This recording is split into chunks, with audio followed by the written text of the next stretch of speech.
Right, hello again. Dread Mechanic back once again for part 6 of my RX-78 mobile suit build stream. See it there in the back behind me. Slightly different version over there. A slightly older version. That could, in all honesty, do with being deleted now. Or do we want to? Actually, just in case, we will keep it for now. But, yeah, we've been building this bloody great, crazy thing. And in the last couple of streams, I have finally got around to setting up arm controls for the swords. So there and there, we've got those signs that trigger these animations.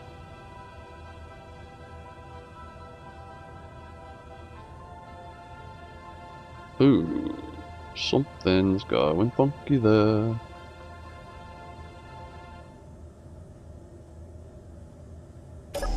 What's going funky there?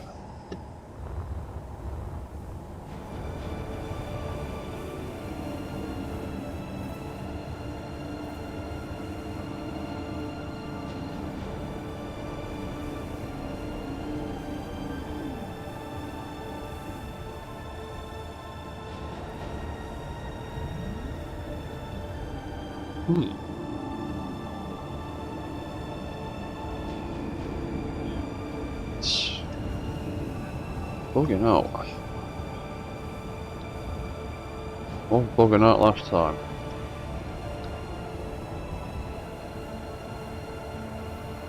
What if I was switch that block, it just drops it. Oh well. That was a bad start to the stream. I'm not sure what's going on with that. We'll restart that.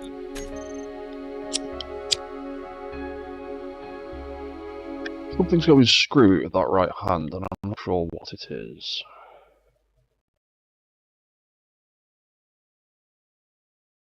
And I really don't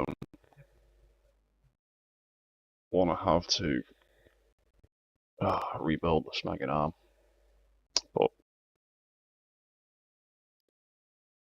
oh, come on, space engineers, load quicker.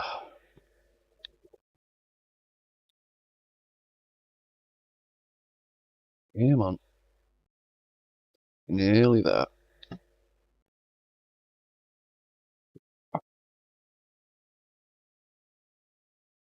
Yeah, man.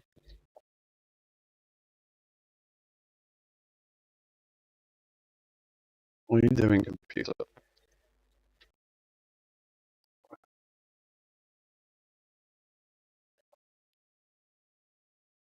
There we go.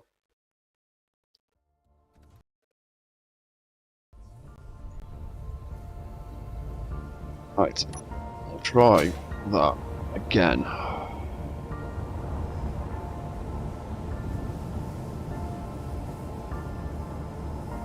We'll go screw with that. That rotor's pointing out. That rotor's pointing. That rotor is pointing down. That rotor is pointing down. Why was that left hand being screwy? Why is my internet connection being crap? As always. I'll try that again. Left arm, right arm.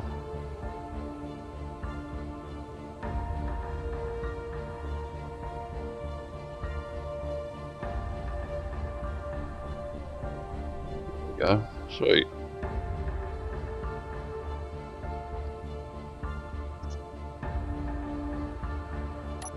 left arm. Oop.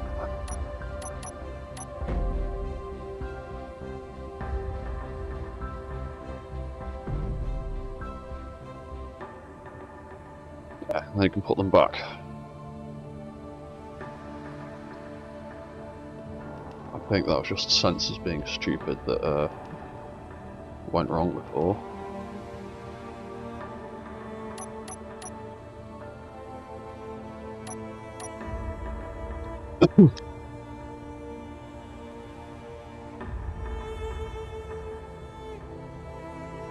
Yeah, it was just sensors and event controllers being stupid.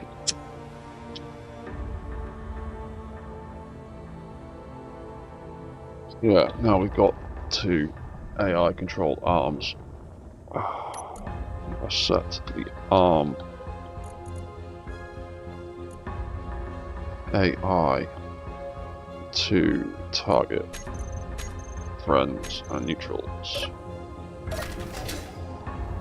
Let's swing those babies around.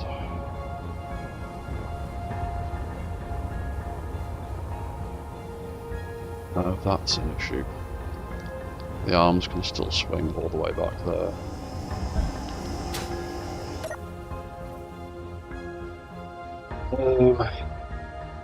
How does that affect it when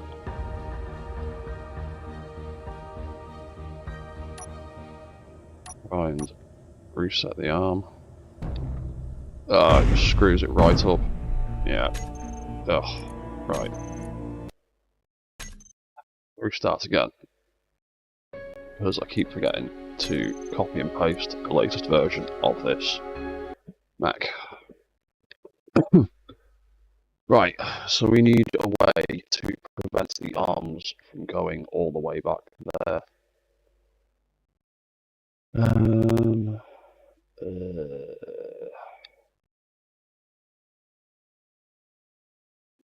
Would necessitate changing the limits. And changing the limits of a rotor hinge isn't a precise art.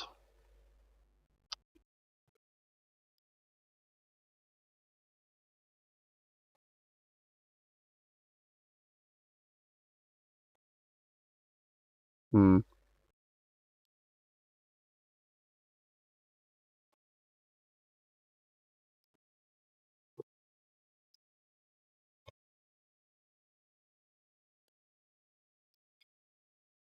The way that rotor, that arm sequence is set up, designed to drop things. Yes, you know what? We'll scrap you. Copy and paste one of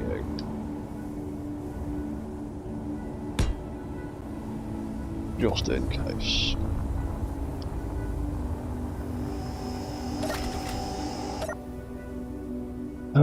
So what happens if I activate both the arms?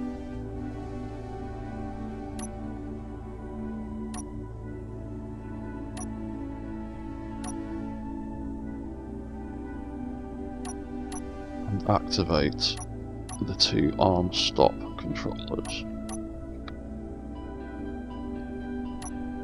And then do arm unit.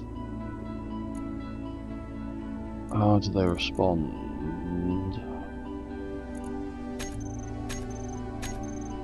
Like that.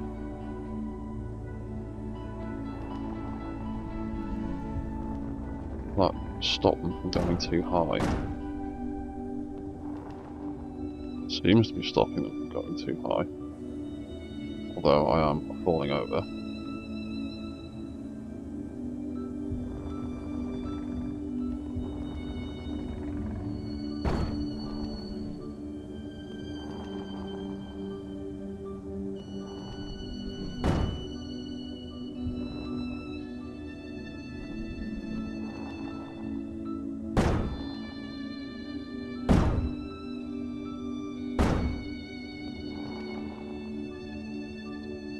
Here you go, it's fighting to get above it, but it's not going above it. No, don't crash, game. Don't crash. And then if I turn that off, that one reaches, and that does the right thing. That one didn't. Why didn't that one?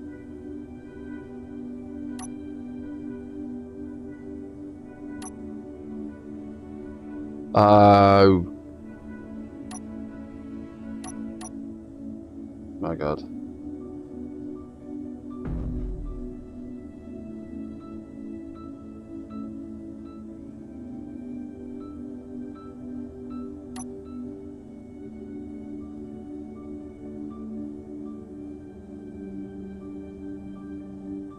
Yeah, I know why.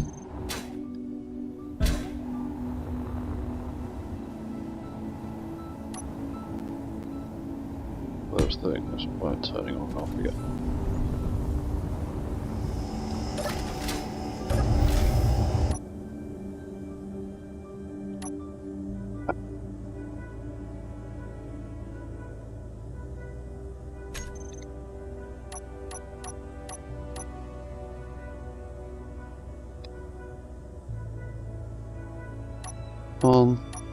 On.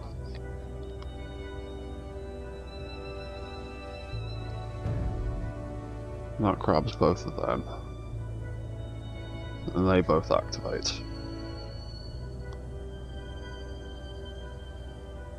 Although that hand is being a bit stupid now. So let's reset that hand, see if it has a better time.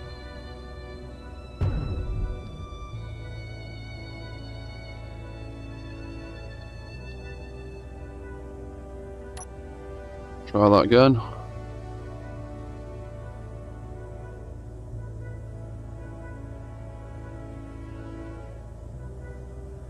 There you go. Nope. Why is that being buggy now?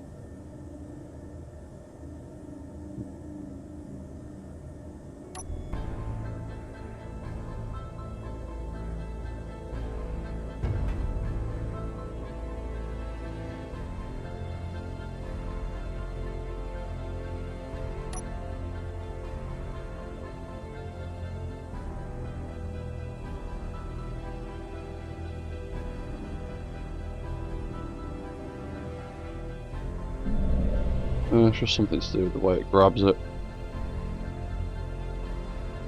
And the weird forces it's putting on stuff. But that's fine.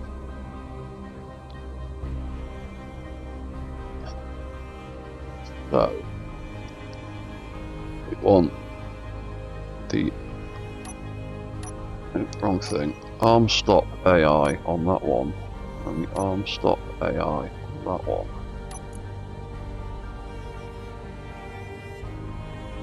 Then bomb. Try this again. Do frantic neutrals.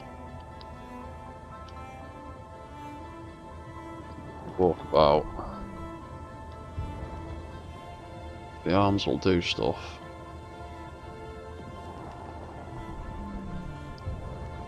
Got something to target.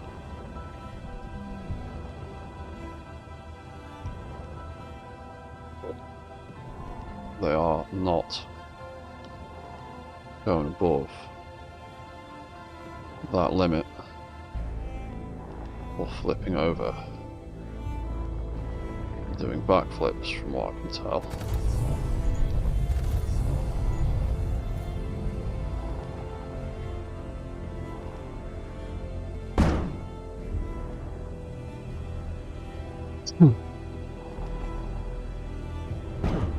Yeah, that arm stop is not letting it go above that limit, which is exactly what I want.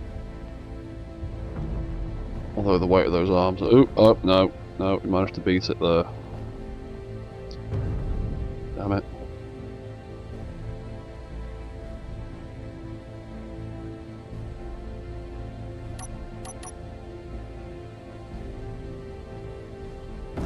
Mostly keeping it in track though.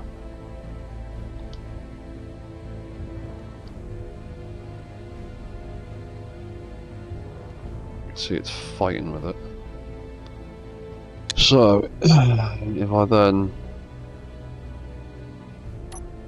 turn that off,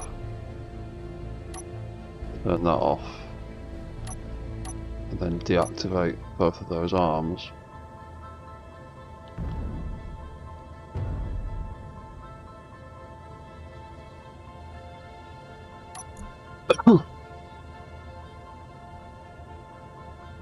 so that means sword AI, when that kicks in,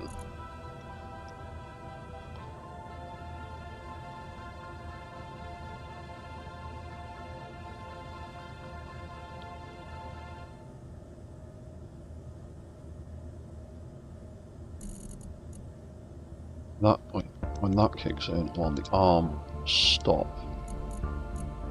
to turn back on.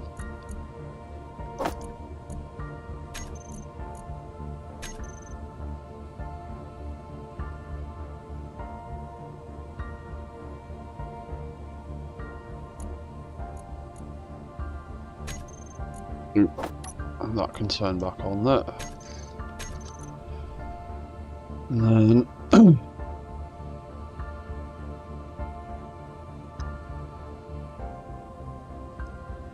And then when we turn off,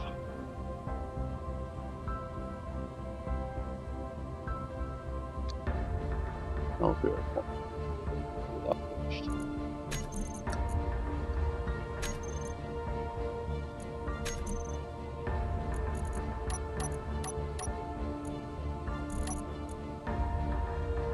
Sword on / off.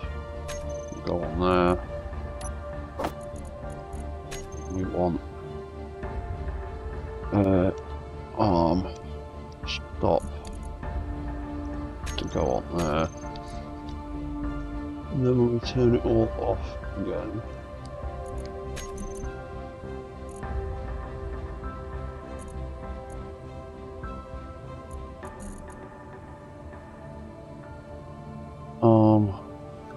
stop.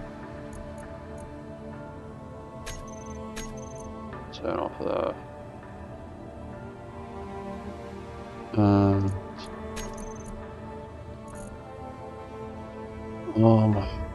stop and turn off there.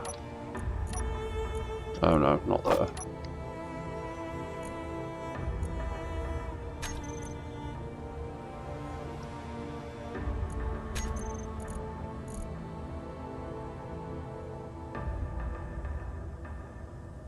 It's just that one I've messed up. Balls.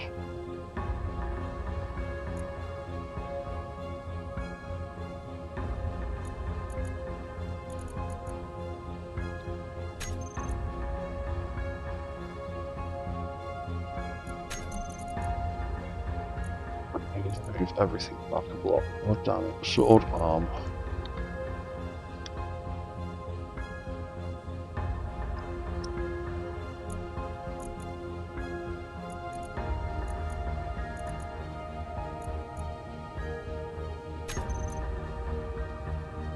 Screwed up.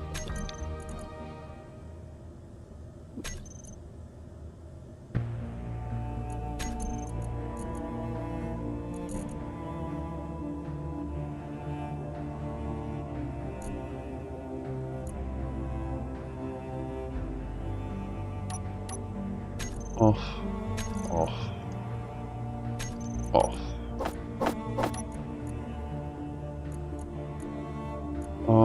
RE.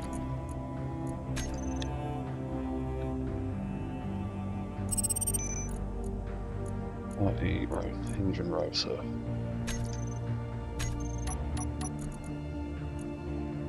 RS.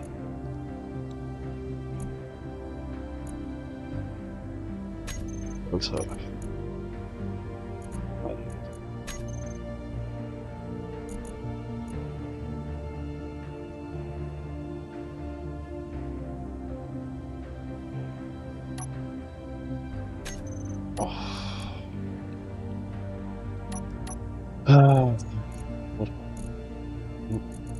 sword arm R01 off.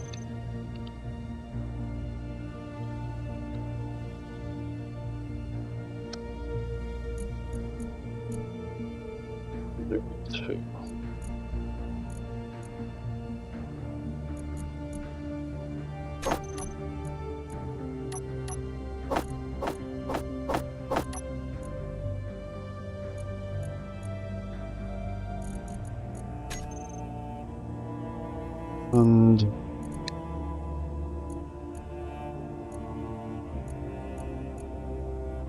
And R01. Then arm, and arm.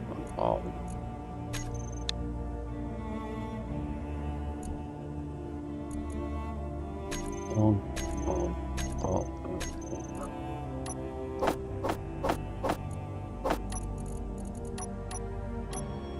Here we go to the bit we messed up. So, all the AR units off. Units. AI off. AI off.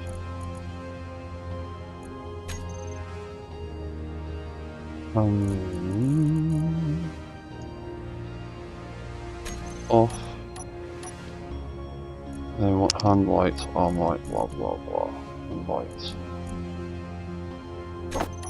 Off. Arm lights. Off. Off. Off.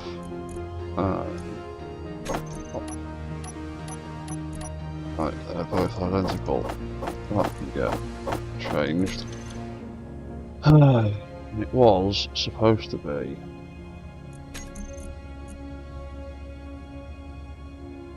walk, stop, off.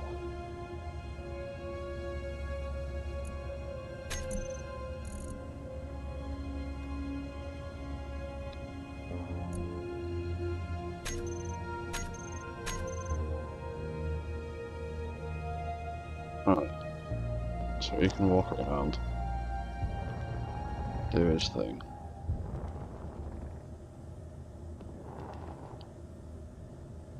And then we decide to stop and we decide to activate both our arms.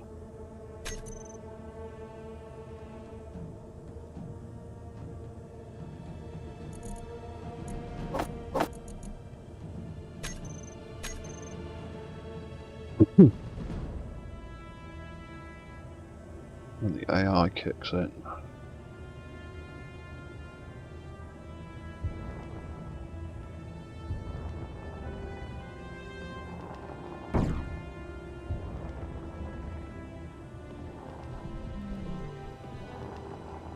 Oh, you're right, Deathlock.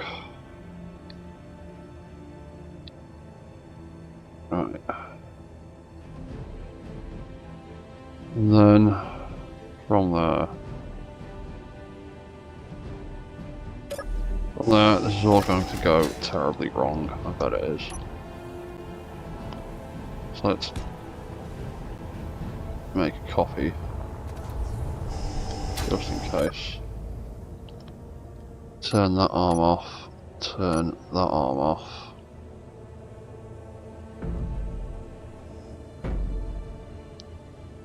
Yeah. Yeah, cheers man. It's moving pretty well so far. It's walking. I've got the arms programmed in to move with the legs. Kind of works in reverse, although reverse mode is still a bit janky. But it does kind of work. The occasional bit of foot clang.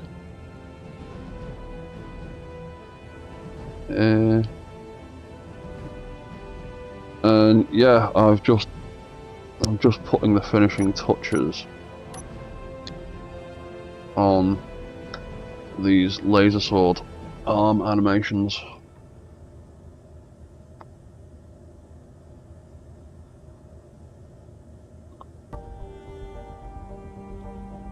which mostly work pretty well.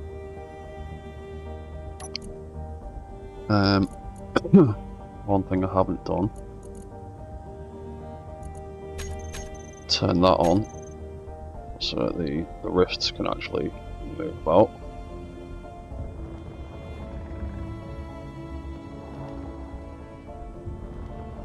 But yeah, the walk animation's set up so that the arms will still swing about when they're moving if they haven't got an AI target. Because there's a set of timers and stuff changing the velocity on all those arm hinges. And when the AI isn't controlling, it just resets to default. So those timers will kick in, but when the AI does kick in, it overrides those timers. So the arms will still do stuff. And I'm gonna fall over if I'm not careful. But yeah, and then I can return them back. They plug back in. And everything goes back to normal.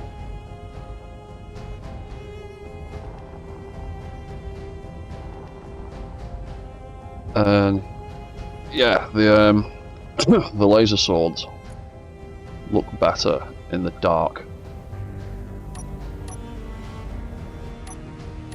Get that off. Trigger that. Trigger that.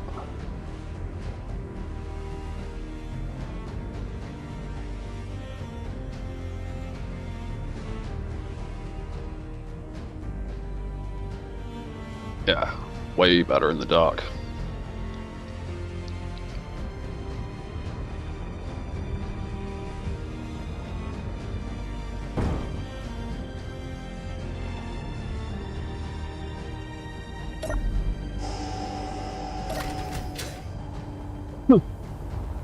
And they've got a rotor head to attach them to the body of the mech. That way they are always part of the same grid. Like at no point are these swords a separate grid from the rest of the mech, because there's a rotor head there and a rotor head on the tip that connect it to the body, and they alternate attaching and detaching. But under that rotor head is a projector projecting the beam of the sword. Behind that is an exhaust block doing the electric thing, just because. And then behind that is a spotlight projecting a red glow. But the glow effect of the exhaust kind of takes over everything. It's a bit hard to see it, but yeah. But yeah, man, that's like my whole deal with making mechs, is I want to make them like lifelike and move about and do things. It's why like event blocks and the turret controllers and all those kind of new automation blocks we've had in the last couple of updates are an absolute godsend, and they are my favourite part of this game, because not only can you make cool stuff like you could before, you can make your cool stuff do cool stuff. And so when it gets to the back, it plugs them back in, detaches them from the hands, and everything goes back to normal.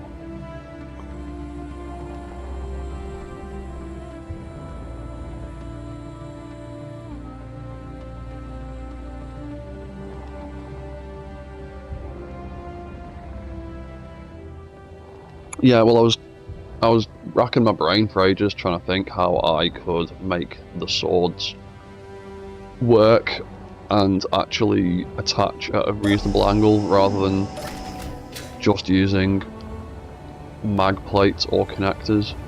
Originally I was just going to use 2 rotor heads to make it like a stable connection, so it didn't have any sort of central axis that the thing could spin on.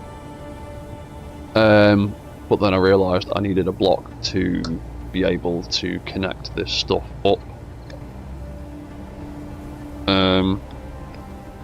That the event blocks could actually detect, so I ended up using a connector instead. And it works pretty well. It's got a few clangy issues every once in a while when it tries to lock that connector before the rotor is properly in place. Occasionally it'll do that and it'll cause some weird phantom forces that make the fingers jiggle, but the answer to that is just resetting the whole arm and just turning it on and off again. That seems to solve the problem.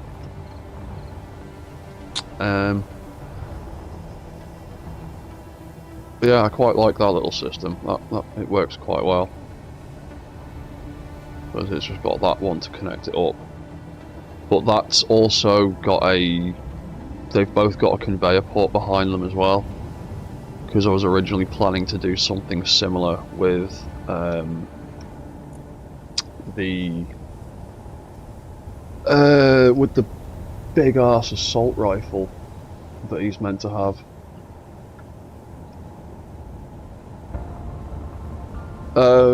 Which little mech was that, dude?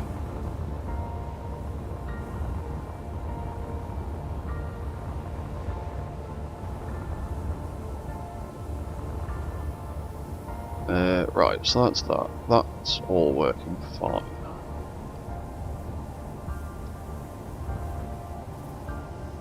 As far as I can tell.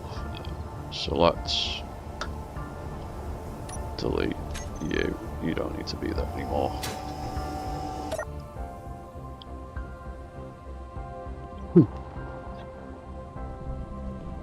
And that picture. Oh, actually, no, what was I doing? Because, yeah, chatting about... Where's it gone? There it is. I was experimenting with making the assault rifle for it a while back on a much earlier version of it.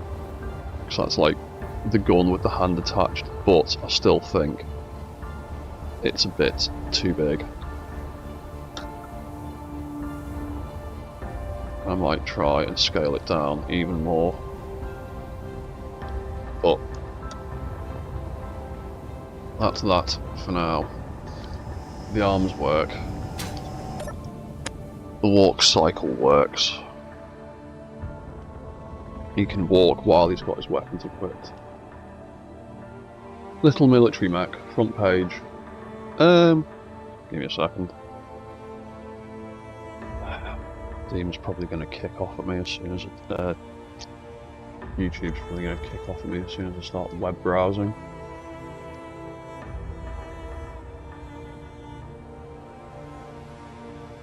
No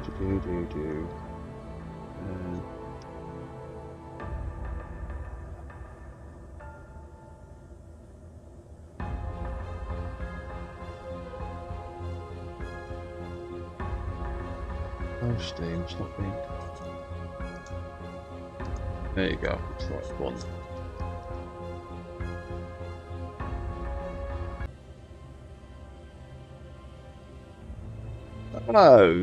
Oh yeah, I see it. The advanced mech operator suit. Oh yeah, I saw some pictures of this in the I think in the mech Discord earlier. Oh yeah, that's the one I saw pictures of earlier. Yeah, I like that, man. I like the little like micro mech suit style thing. That's like the whole reason that even smaller blocks in Space Engineers, so that we can make like proper tiny little like mech suits rather than giant mech things that you pilot.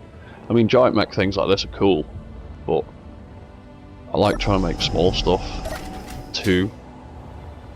Like, I've shown this one off before, but that is like the smallest I can make a multi-ped that follows you around and walks, and I really can't get it any smaller than that with the systems that I use.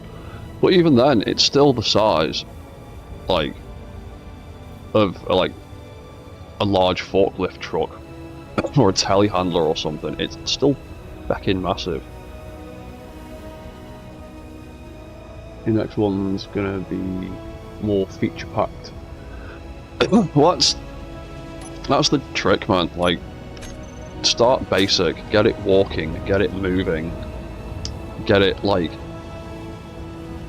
doing the things that actually qualify it as a mech, like walking and moving and balancing and doing that kind of stuff. And then once you've figured out how to do all that, then you can start adding in all the daft shit that I've been putting in it, like automated arms and automated legs and all this ridiculous laser sword nonsense. Or like the subgrid, like wheel control system on the RTX.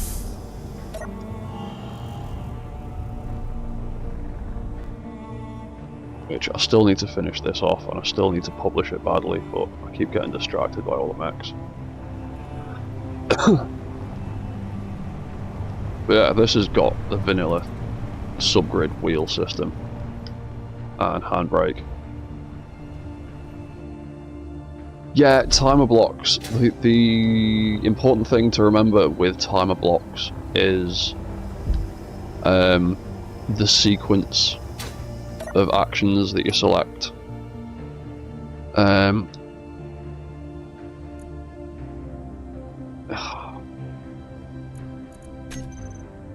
Because yeah, the important bit with timers is making sure you get things in the right order.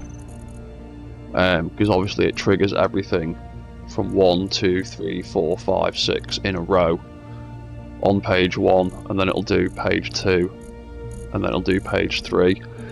So if you get things in the right order, you can do all sorts of clever things. Because which one is it? Ah, there's too many fucking timers in here now. Yeah, they can be confusing, but once you figure them out, they are so helpful. Yeah, like here, for example. In the reset sequence, I need the lights to reset. The lights that are controlling the arm movement, all that, I need them to reset, even if by some happenstance the lights are already switched on. So I literally just use 2 pages, turn them off first, then turn them back on, and then they'll do the thing I want. If I just had the turn on function,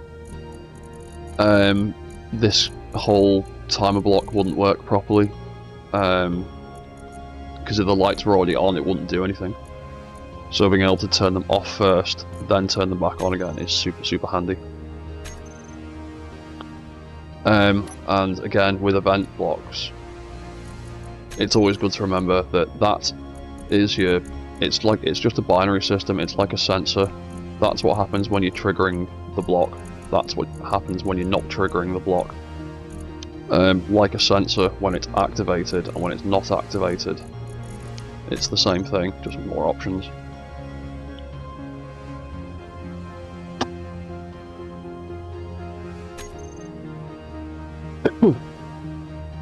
Right, so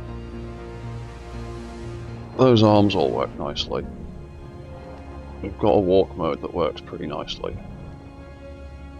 We can play football with that boulder of ice.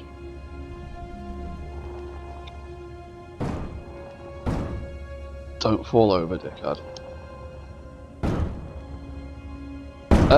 Well, yeah, I mean, to be honest, event blocks aren't very old. They're a fairly new thing themselves. I'm I play with them religiously, and I'm still figuring out stuff with them. I've only just started figuring out all of this subgrid control stuff with them, because they can, because they can trigger thrusters. I wish they could be triggered by wheels, like the propulsion output of wheels, because then you could do so much more with them as well.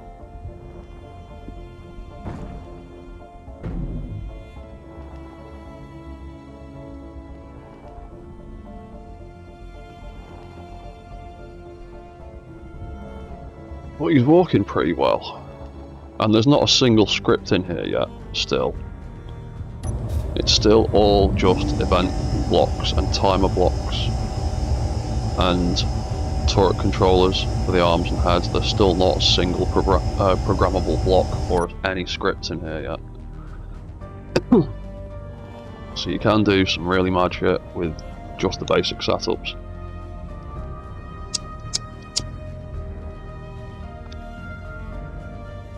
Because I know a lot of people are really into different scripts for running mechs, and I've played with a lot of them myself, and they are cool, and the people that develop them are really cool guys, but my whole vibe at the moment is trying to do everything as vanilla as possible, and trying to work out how to do the things the scripts do with the blocks that we've got in game.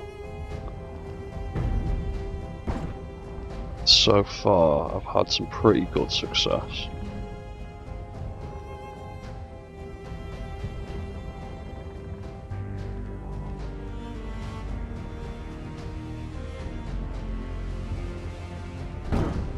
Yeah.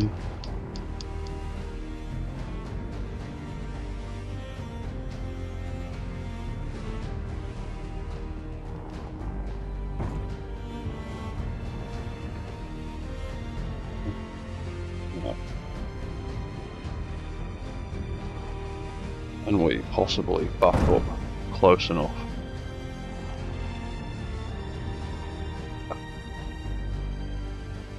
We need to get in a straighter line. Am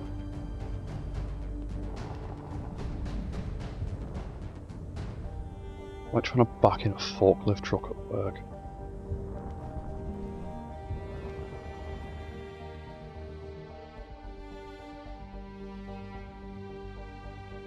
Problem is, I haven't got a great turning circle with this mech. Yeah, balance it out again. And the problem with his reverse mode is his feet catch and throw him forwards to begin with.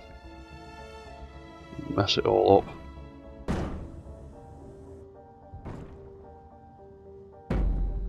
Oh, that's close enough.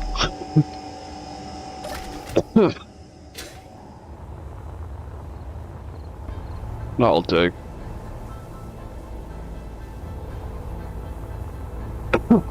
That turns off the walk mode automatically, and it starts to refill all of my fuel tanks automatically.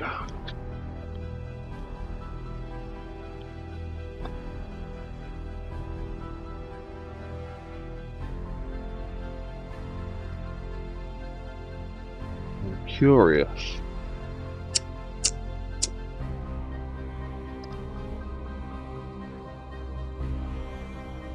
Curious how that stuff will respond in flight mode.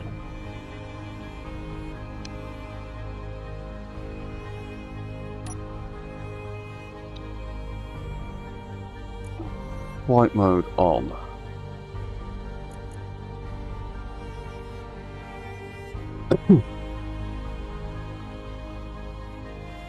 Yeah, I can understand that, man. Like, using the script like to save time, like, it is a lot of faff.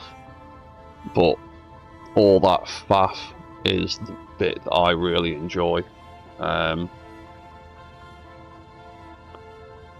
Like, I don't really tend to design a lot of stuff that's my own ideas.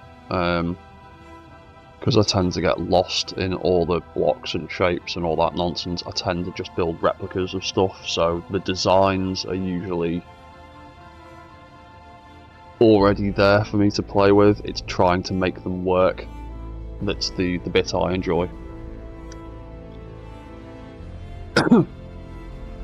Like with the TO8, I've gone the TO8 A2, the big crab spider mech from Ghost in the Shell.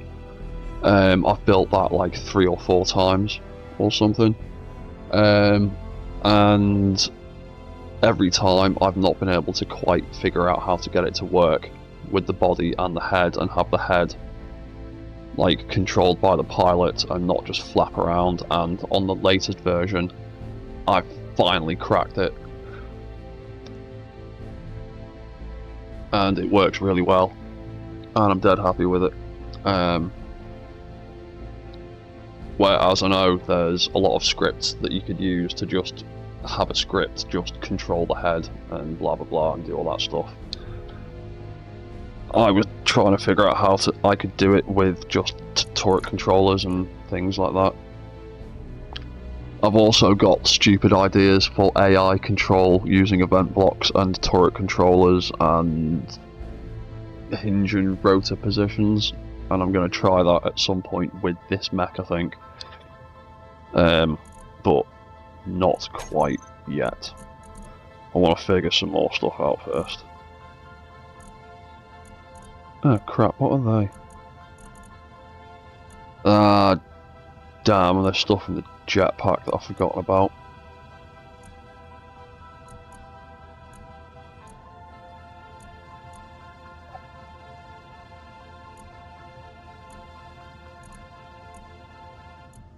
And I've been through about 10 other versions and deleted them all.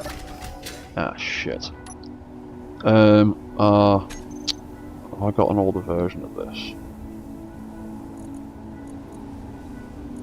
Yeah, I have.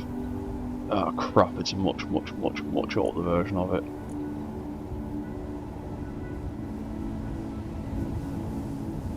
Ah, damn. Who's that one that hasn't got the jetpack?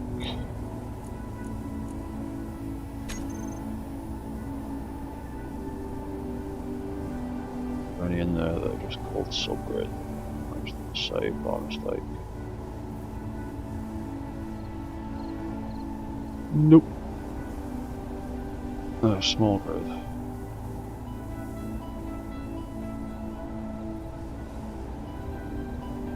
Nope. Ah, crap.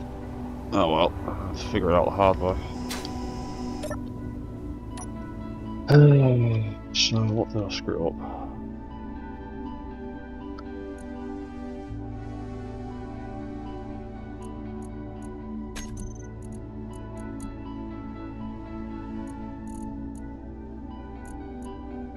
When flight mode turns on, finger hinges, hand hinges.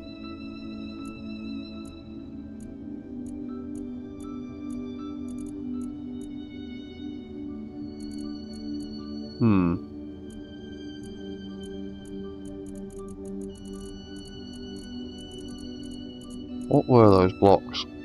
Because that'll be from when I deleted the jetpack and moved it.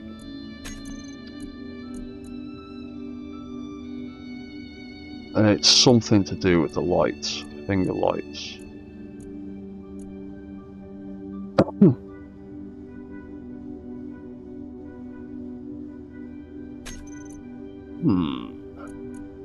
What was it? Flight mode start. External lights.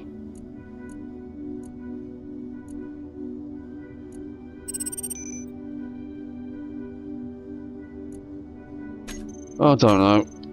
I'm sure we'll figure it out when we walk forward and out of the way.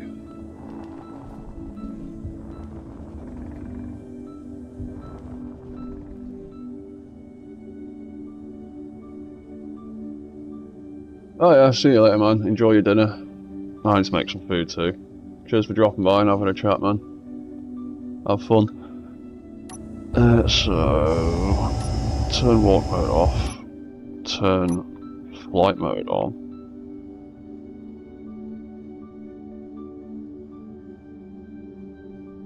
And we can still sort of fly alright.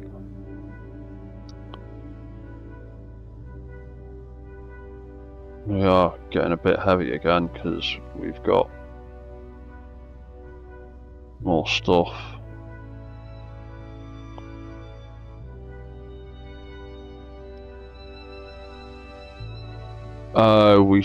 We need to reset a couple of the controllers as well because we deleted some shit. And then turn that off. Boing.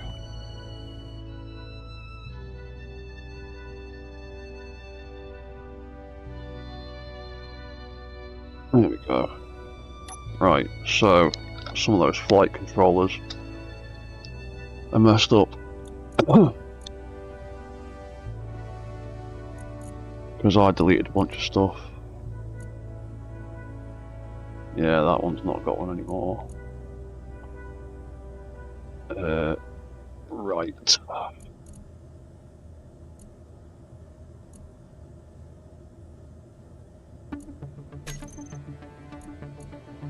Reverse. Right. Left.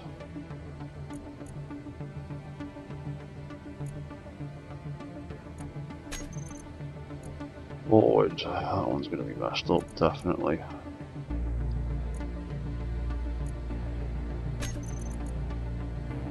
Down. How about that? Down's fine.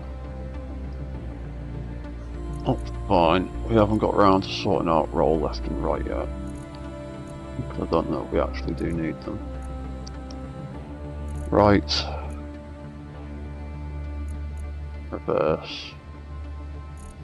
Left.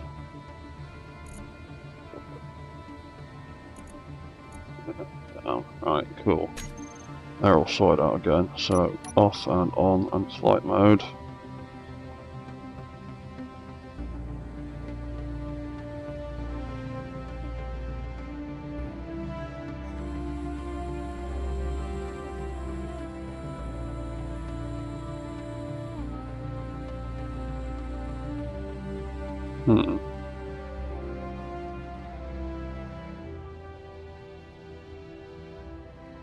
That's not doing anything.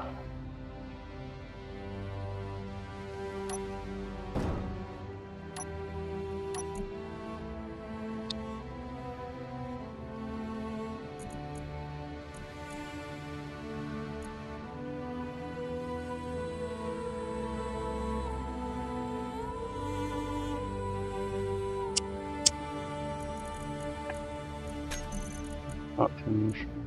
Flight forward.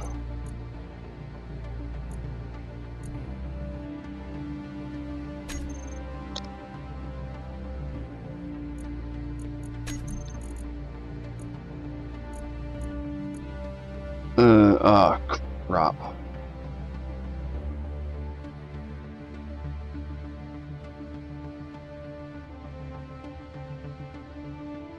Leg lights, arm lights. Ah, shit, what were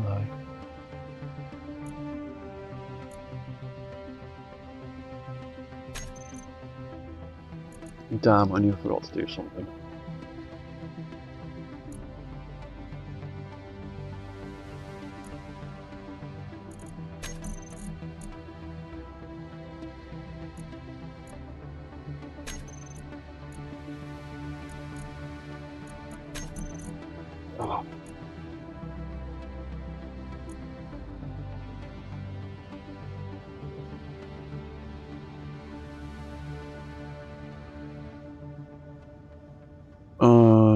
Crap, I can't remember what they were. Leg lights. Arm lights.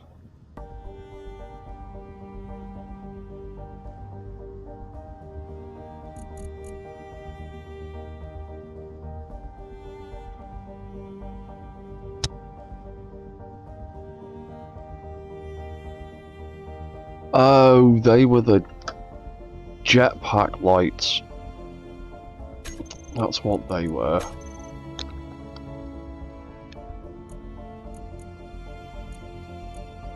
Now, no longer have anything attached to them.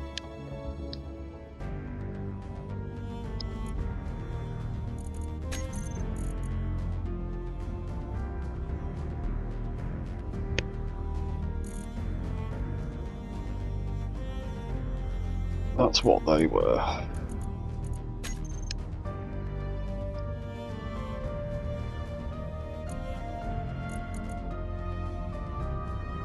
Yeah.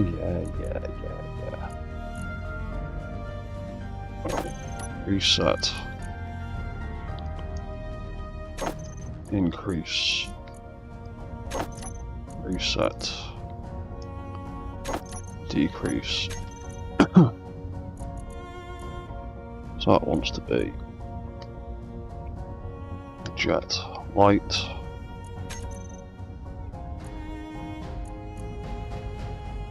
Jet light R01. Jet hinge. Reset. Increase. Reset. Decrease. Right, yeah, so that's what that was. So flight controls.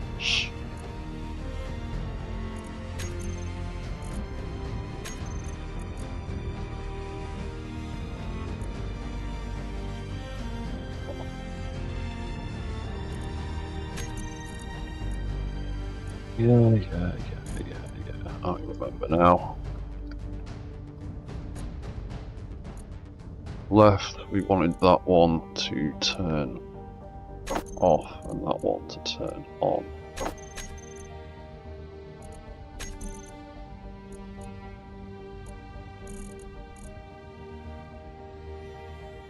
Then we wanted both of them to turn on again.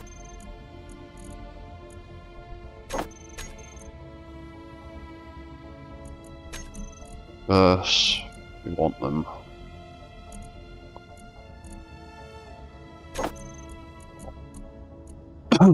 on.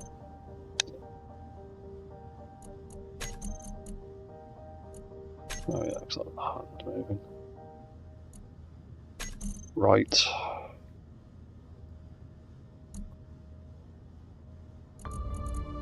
We want them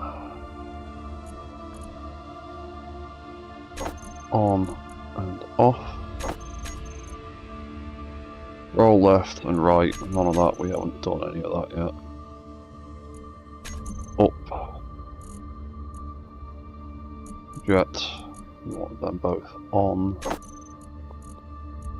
and on. Up and down.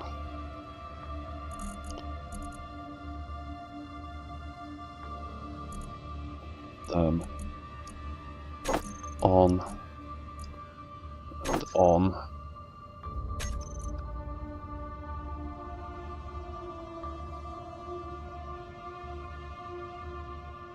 Is that all of them? About down. Oh, there it is.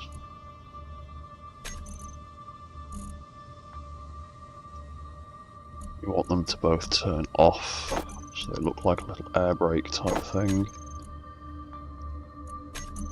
And then when we go forward, we want them to also lift up. Off. Off.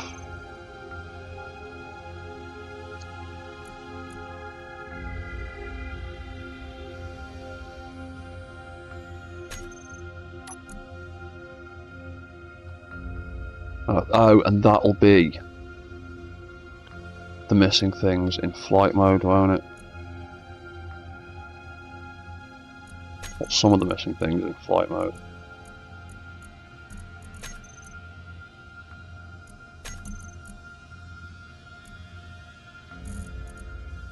That turns on. jet. Lights. Turn on. On. Turns on. I am not 100% sure, but I'm just going to make them turn off. So the flaps lift up.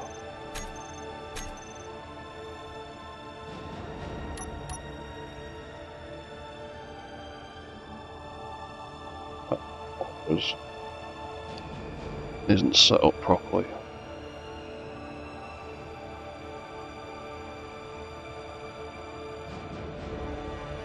And we are struggling with weight a bit now.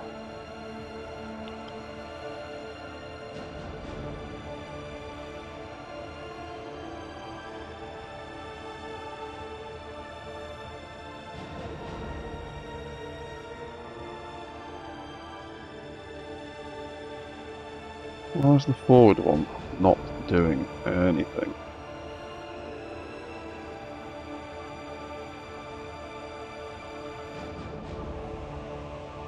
Up's working. Down's working. Reverse is working. Forwards ain't doing shit.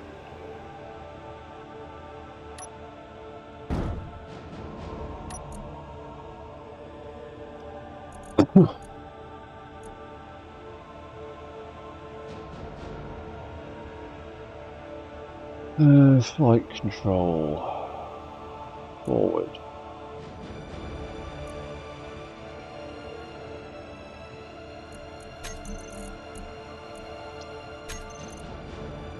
Why aren't you doing anything?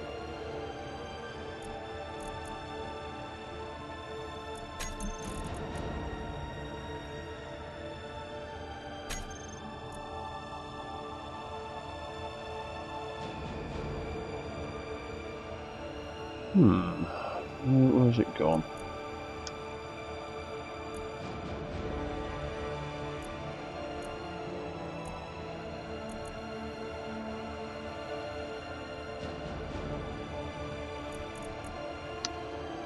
I'm gonna make that 95.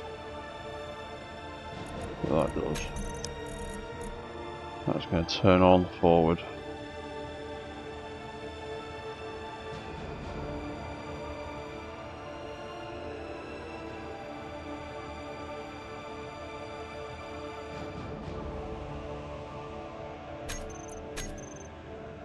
Now I'm gonna run off back into fuel again.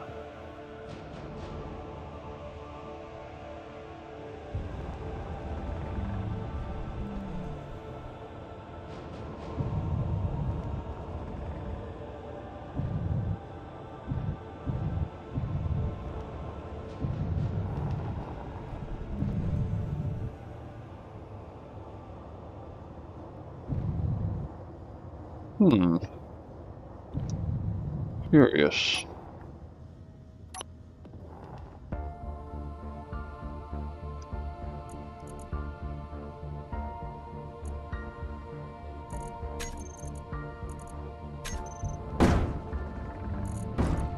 Definitely works.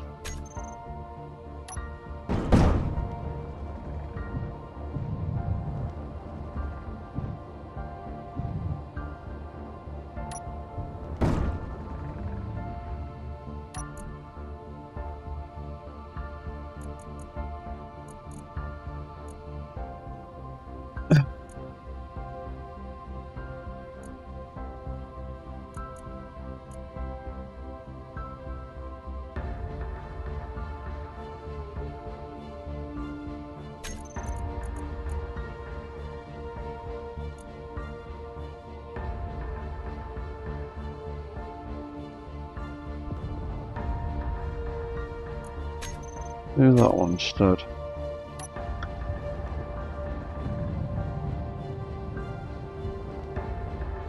That one isn't triggering.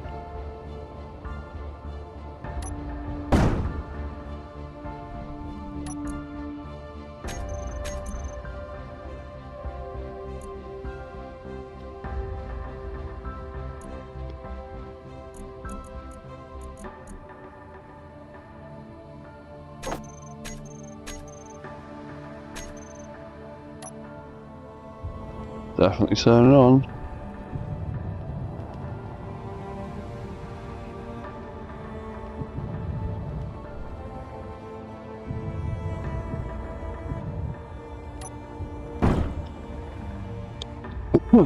Is it not picking anything up?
Yeah, that's off. That should be off.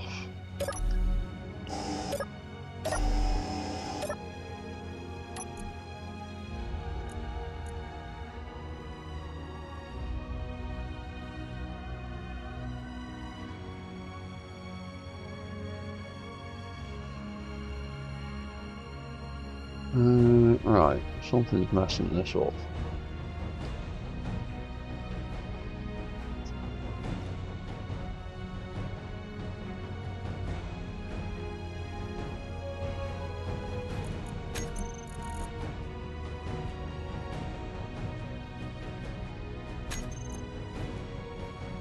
Right, the problem must be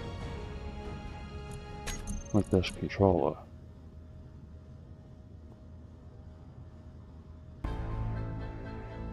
Forward on off.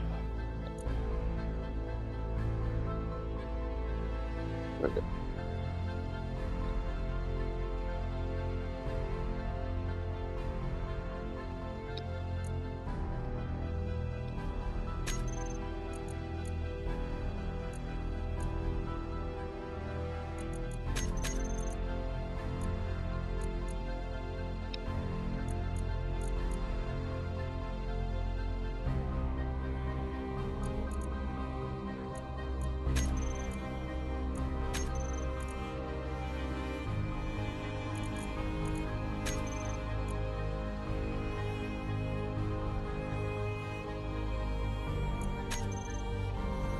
Move to see, do forward.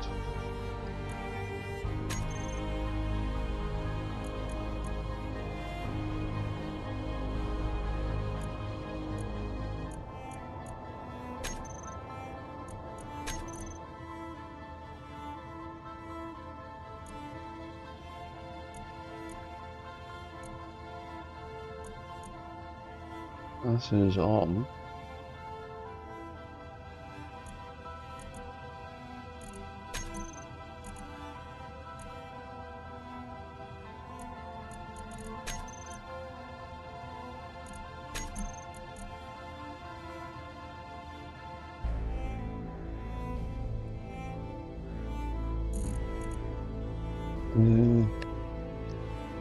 Inject lights. Go. Done.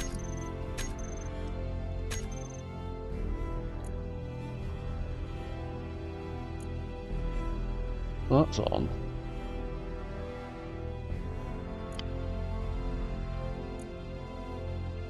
That is definitely on.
No. Why? Isn't working.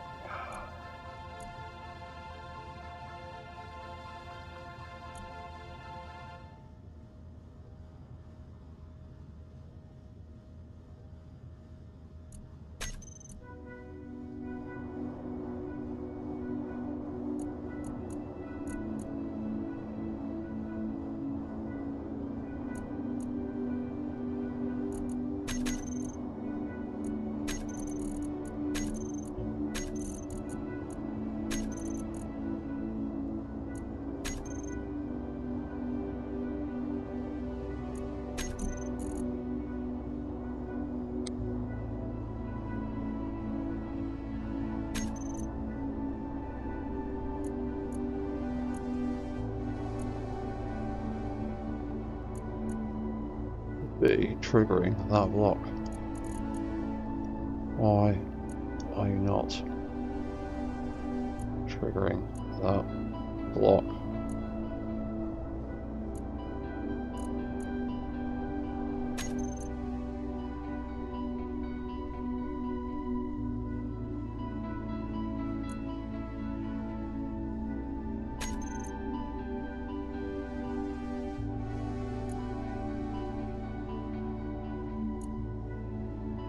Controller, flight forward, it's linked up to that.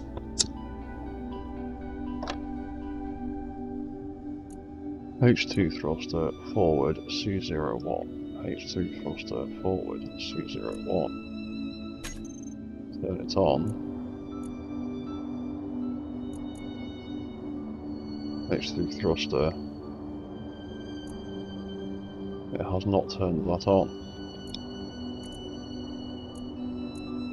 It is not doing anything. Why is it not doing anything?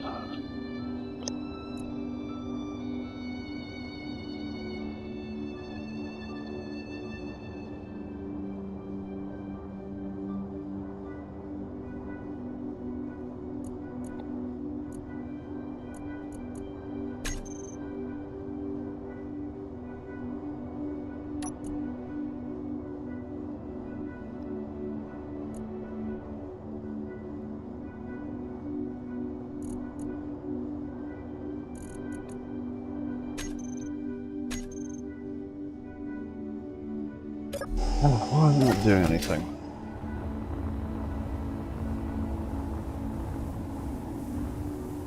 Why aren't you triggering that timer, you bastard?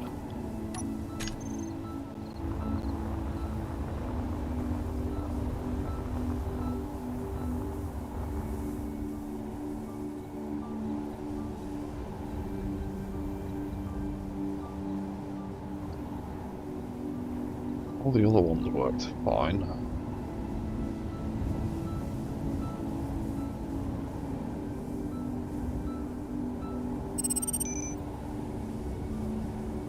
Oh, just let me place it, for God's sake. There we go.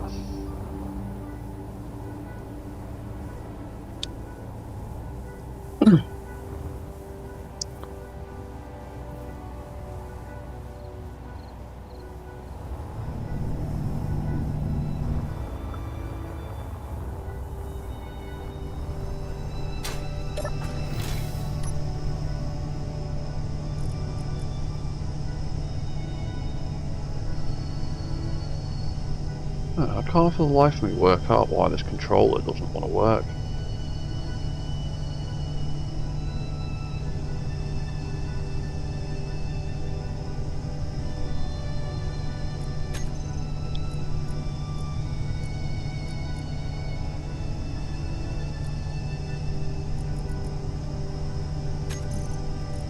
Output action slot 1.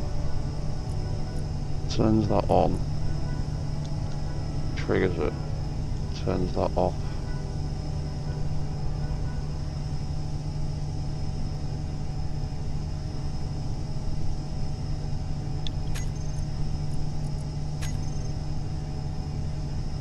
But thruster. He's messed up at all. No.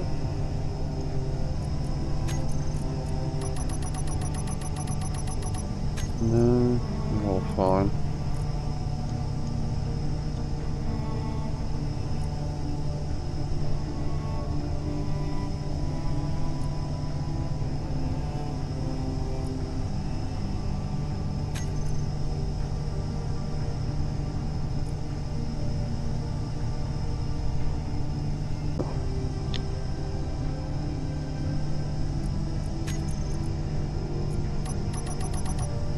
I don't know what might have been doing it.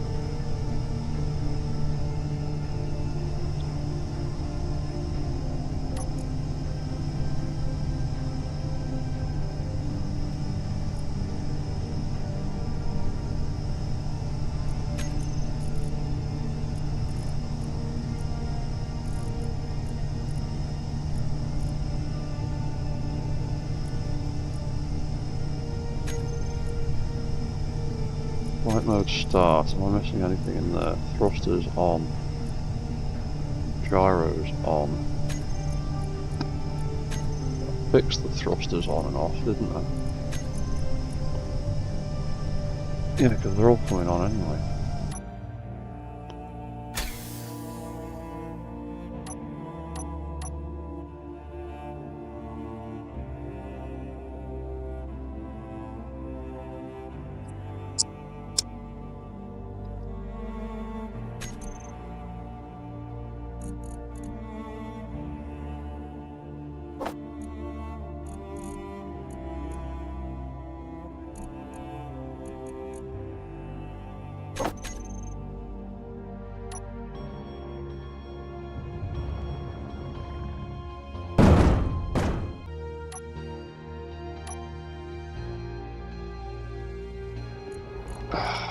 Or my tank still? Stockpile? No? Oh, we just didn't refuel with anything.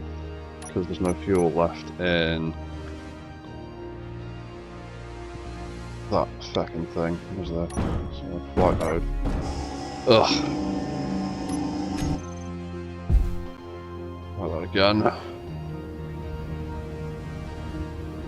Paste it there for now. With no fuel left in there. No, there wasn't.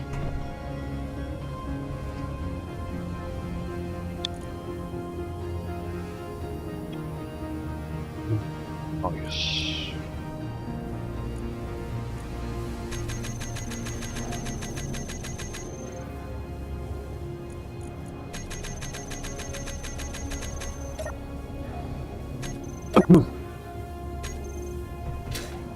Stupid of me.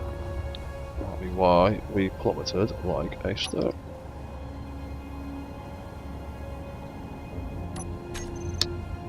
Try this again.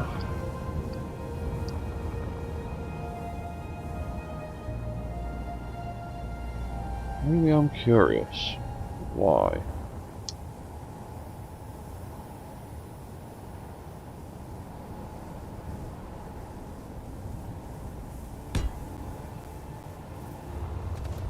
Why that forward controller has stopped working the way it's supposed to.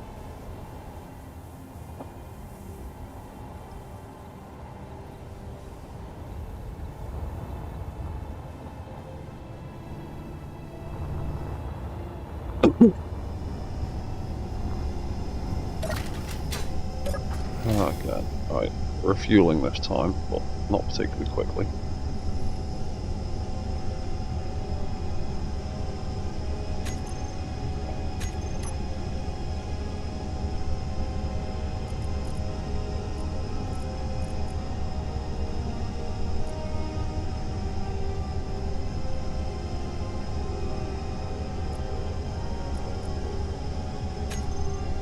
I'm a group for that.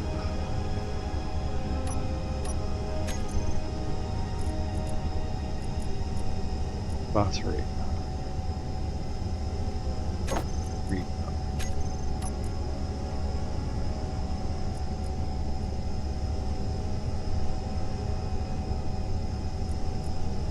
Force out some of this toolbar a bit.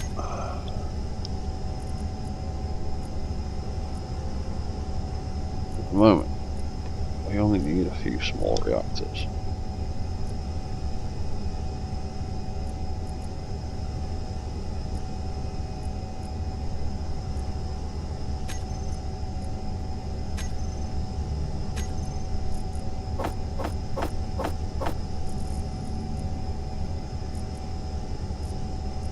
meters.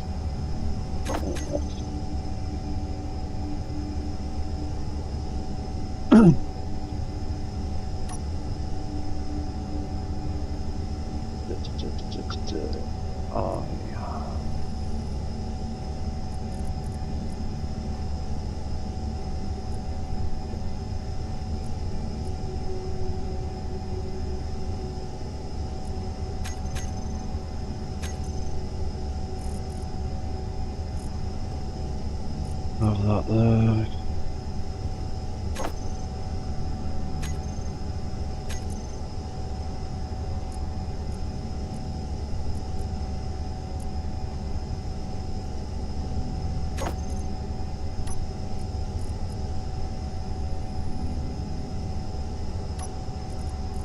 Bar mode, all that kind of bollocks.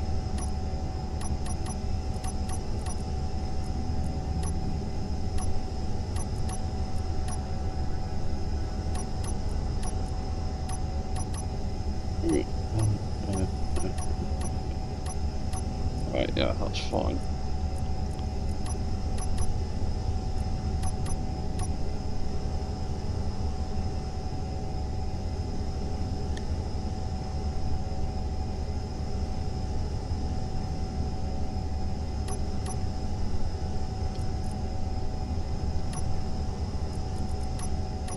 Right, okay.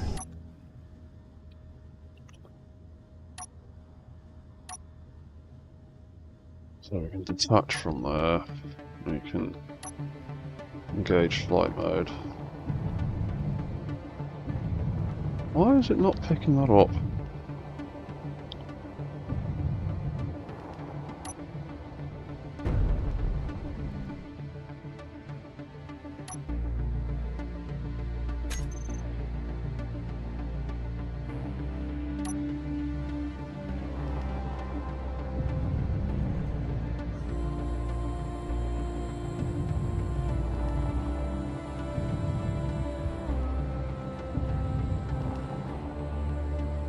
It's just not registering the event controller.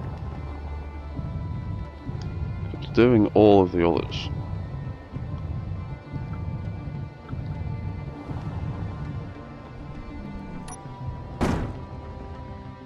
Something to do with the actual event controller. It must be.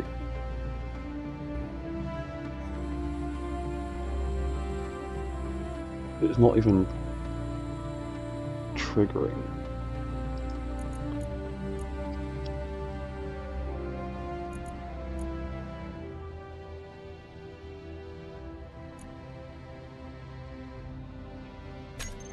I'll set it to 0. What about then?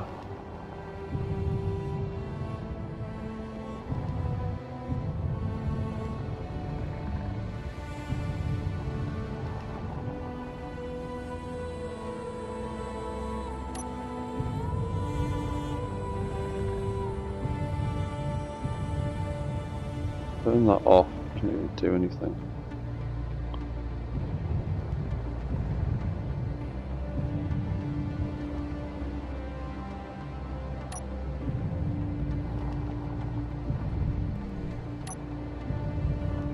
Turn that back on, it's fine. Close that.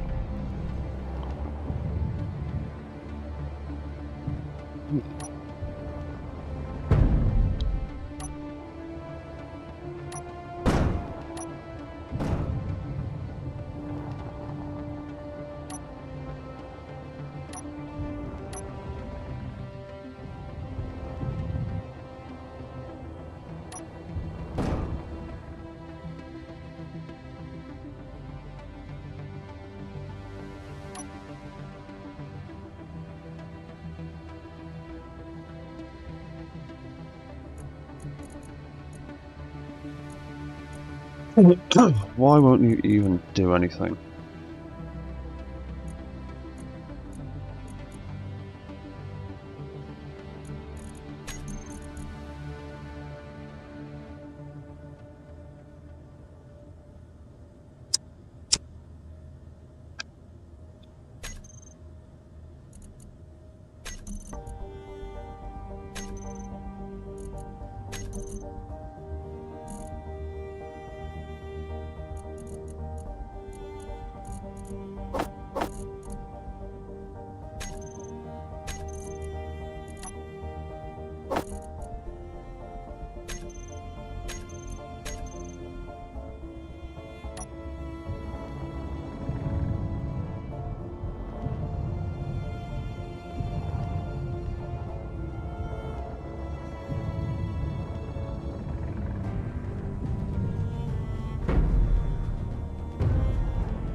It's really annoying me.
This is gonna bug me for a while.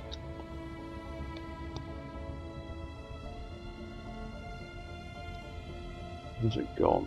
There it is. You know what I haven't built on this thing at all? Which I probably should have. A smugging antenna.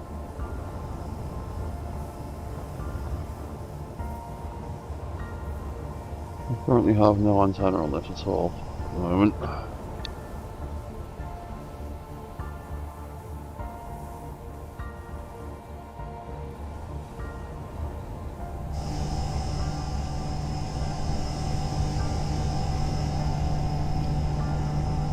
It's a bit of a rethink about some of the armour and some of the choices back here.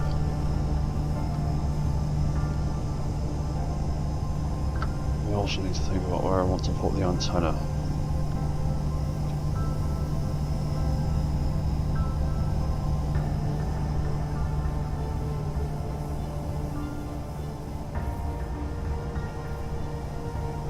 Just need to rethink the head a bit.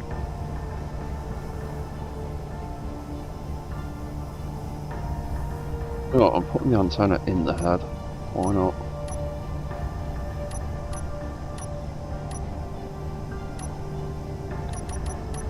Where is it?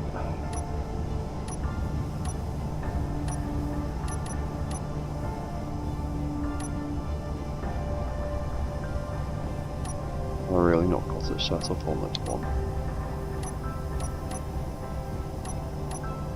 Apparently I do not. That's stupid.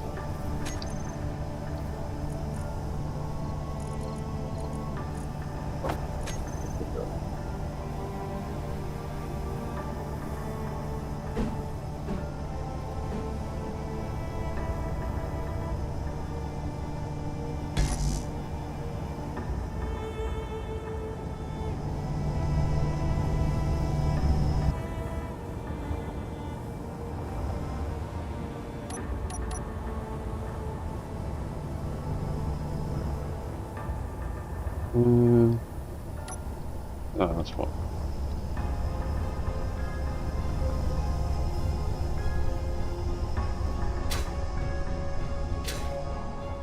Alright. You can get deleted. You can get copied and pasted. Going to surgically remove the controller is being a pain in the arse.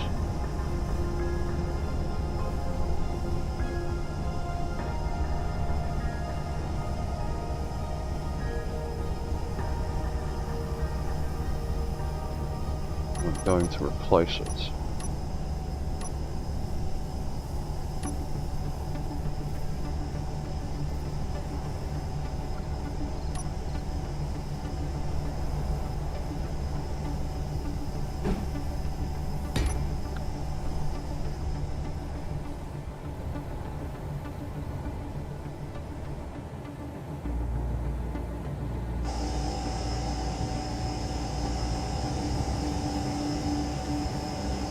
Fuck yours.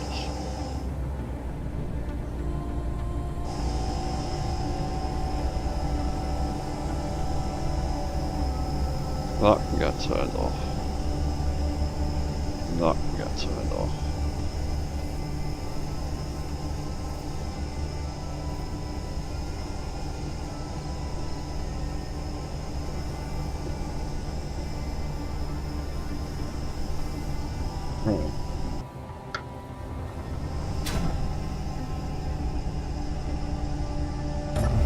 Then light forward will be thrust controlled. Greater than that. Forward C01. Select actions. Flight. Forward.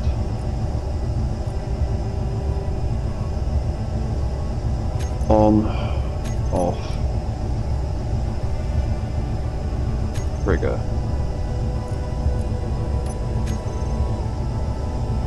What?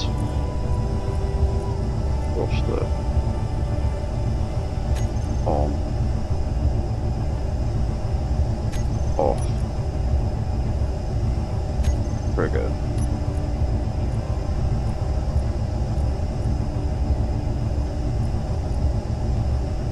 Off. On. Trigger.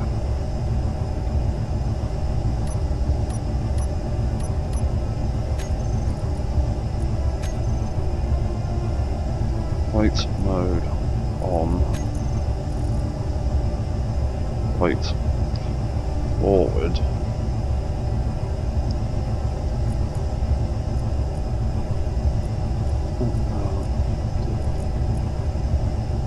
On. Flight mode off. Flight forward. Off. Right, that is entirely rebuilt from scratch now.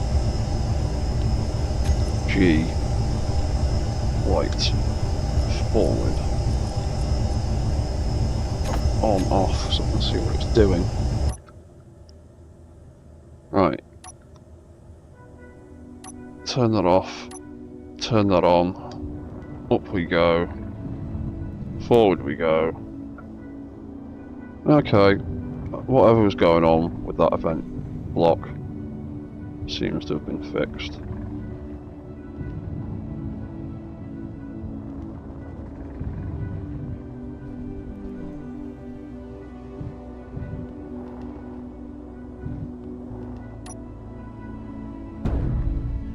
Whee!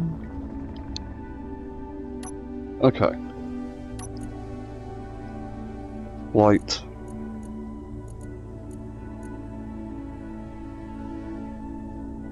Reverse.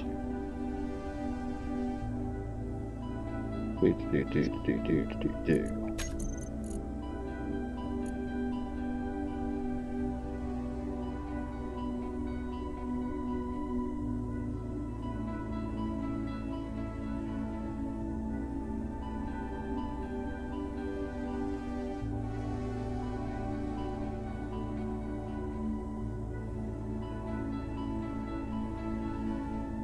Yeah.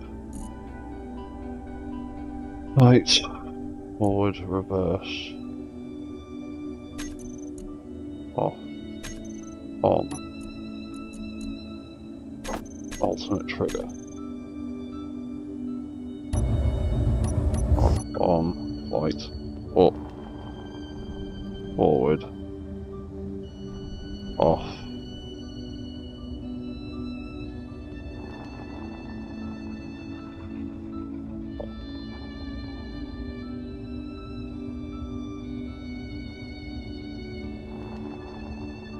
Up. Forward. Off.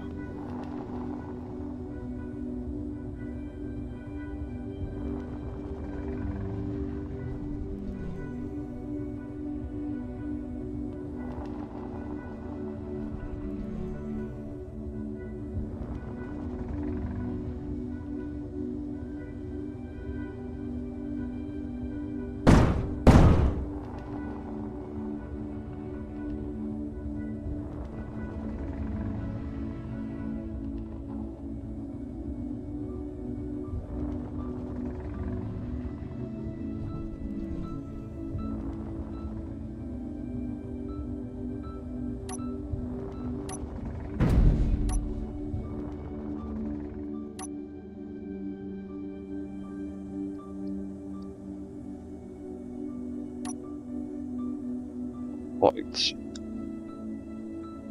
Oh.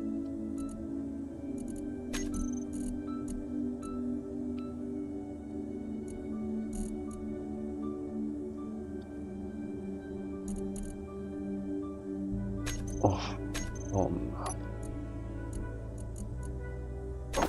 Okay.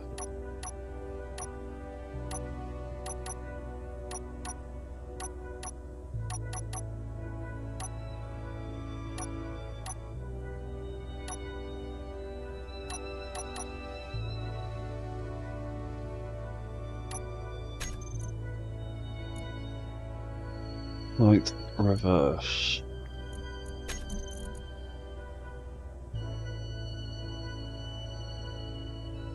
Yeah. Yeah.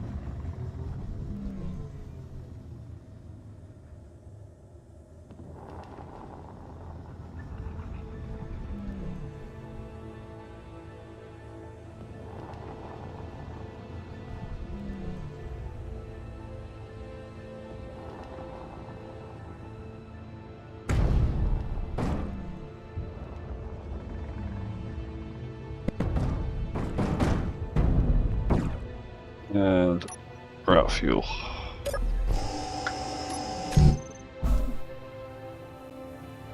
At least it's kind of working, sort of.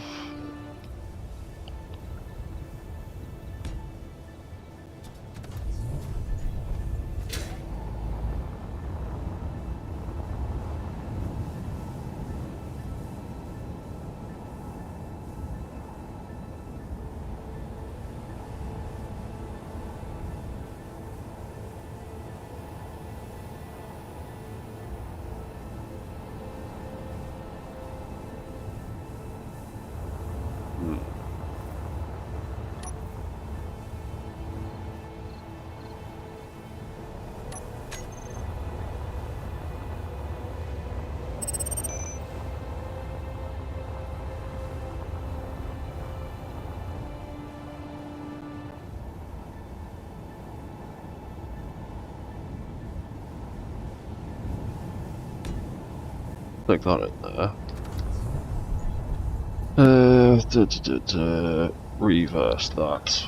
Put it back where it was. That's probably not going to reach. Can do. Good. Switch lock. Turn everything off. And everything's refueling. Right. I'll be back in 2 seconds. Give me a minute.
Right, I am back again.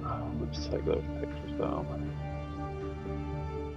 Right, so we are refueled. We can walk away.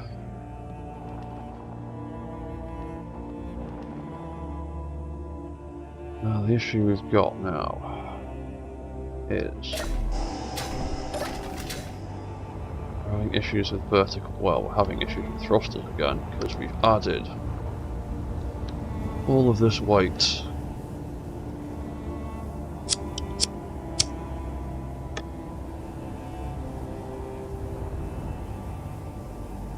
That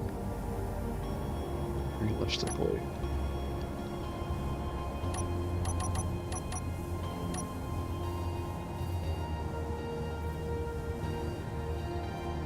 No, I don't want to hollow it up because that will just be too flimsy.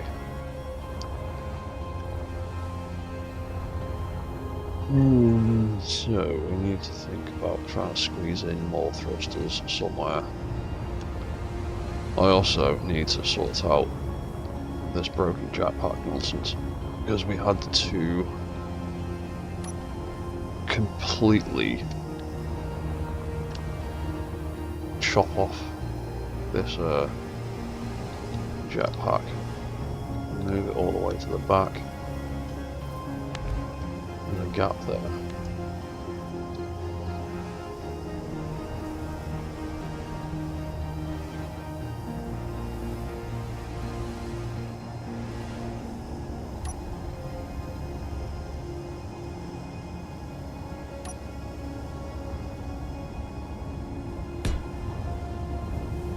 Like that. And we could put that back like that. Yeah, there we go. It's better.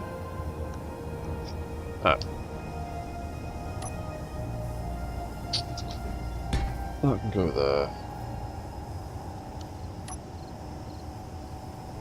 Hey Damon. I have been thinking about the shield, and I have not even gotten to that point yet. I have gotten as far as making something that somewhat resembles the laser swords, which is pretty cool, and also way more epic in the dark. Arm, and arm, that's the one. So, bam, and bam. I've got as far as doing this, but doing the shield, I've not got that far yet. And that might add an absolutely ridiculous amount of extra weight.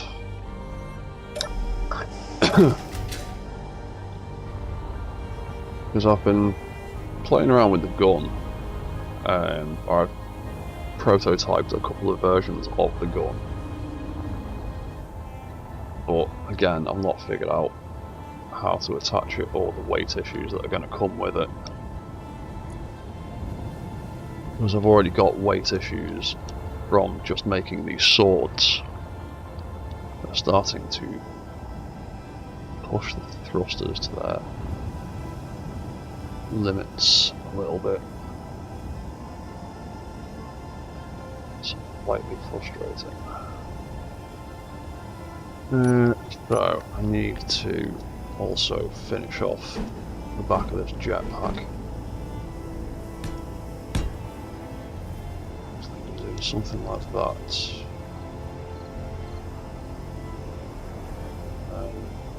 Go back to that.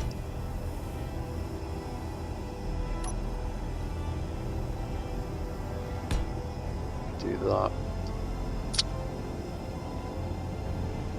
And we could.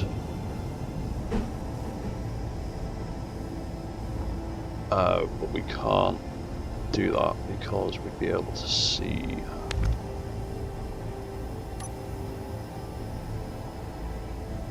We'd be able to see the hydrogen tanks in the back.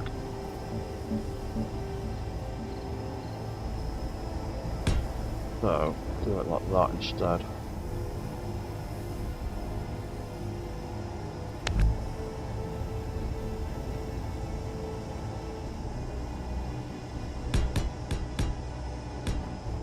Pull that up.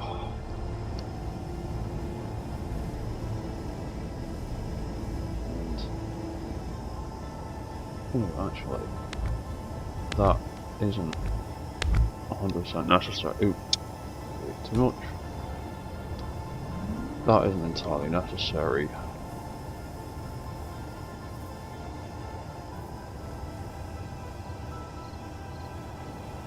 Yeah, well, this is it. I've thought about building it because I've got these reference pictures I've been working from, and that top one obviously has got the gun and the shield in it, but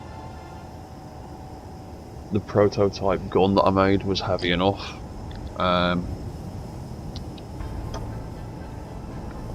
And making that gigantic shield that's almost the same height as the mech itself, that would weigh a hell of a lot by itself. That would cause me some problems, I think.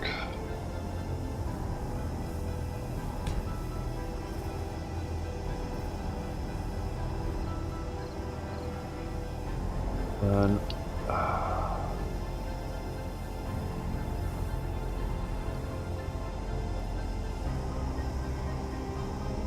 got that gap there. Close that gap up.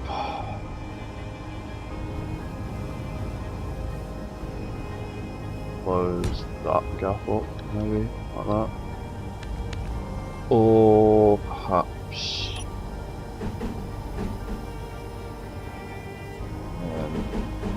use a different shape, like that.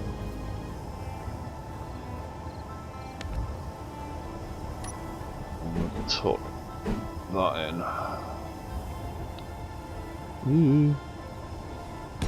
Like that. And that's pretty well covered around the back.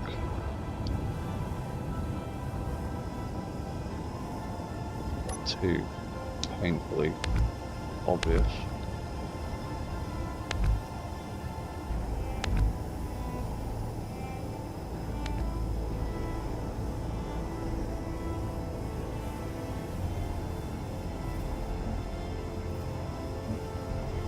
Ugh. That and that, that and that, and then that and that, and that. In fact, I don't even need them anymore, really, do I? No, I can just make them blue like the rest of it.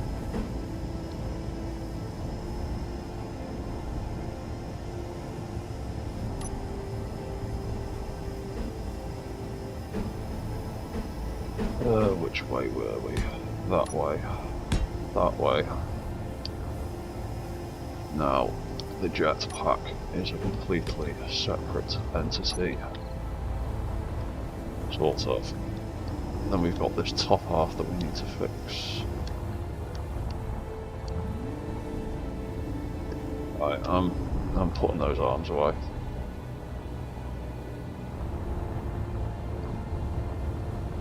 Being stupid arms.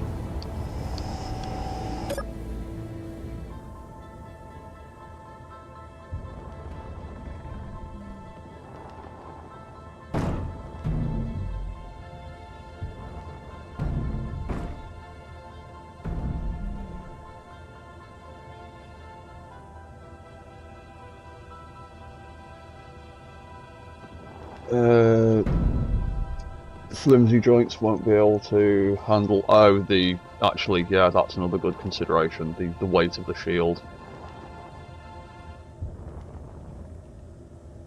That would have issues.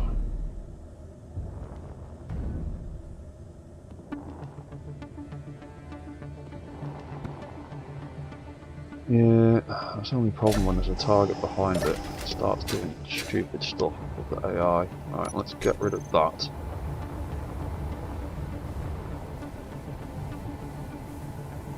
Bit over there instead.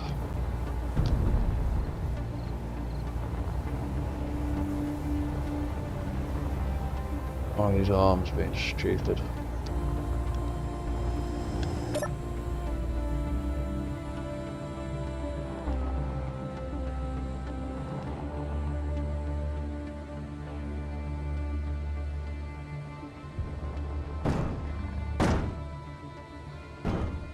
Throwing me off here, arms. Right. So that's again. I do still need to figure out a way of getting those arms to stop aiming all the way backwards.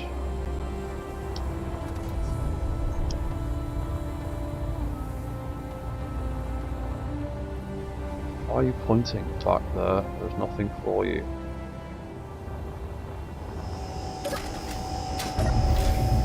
Aim at back there.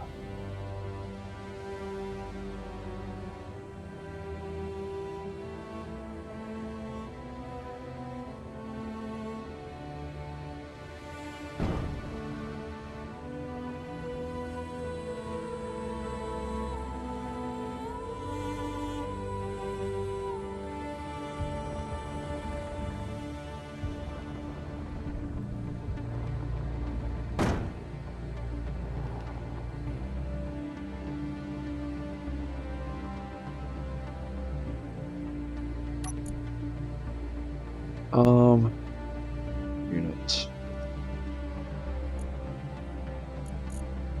Let's take neutral aim off them.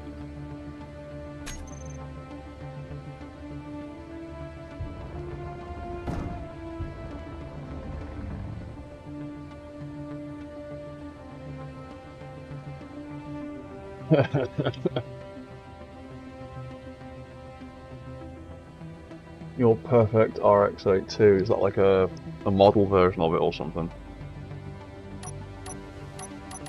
Right, use arms, right arm, off on.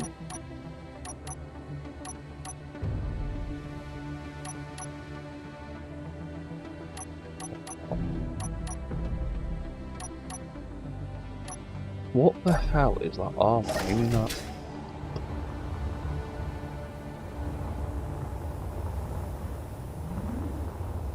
Aim round here, dickhead.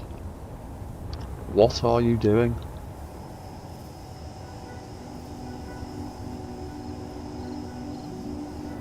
There you go. Yeah, I need some way of making that not do stupid stuff. There we go. We can put the arms away anyway. Put the swords away.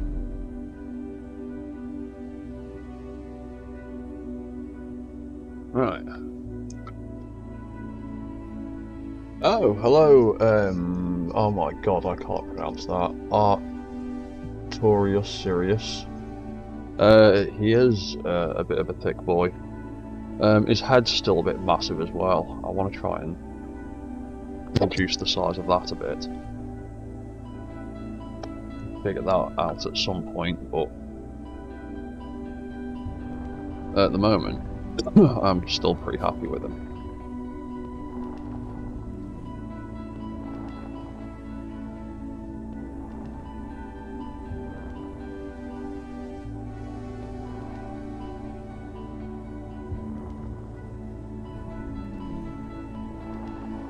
Right, so we can go back to flight mode.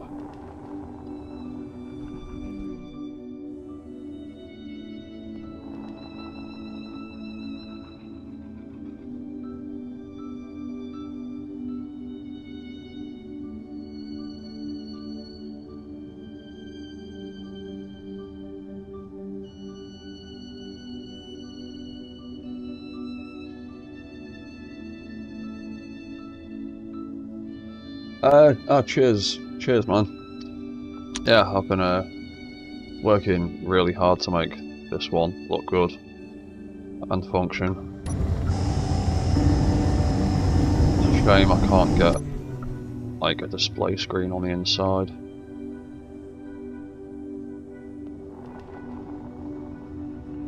But yeah, I've been doing a lot of messing around. When he lifts up and pushes forward,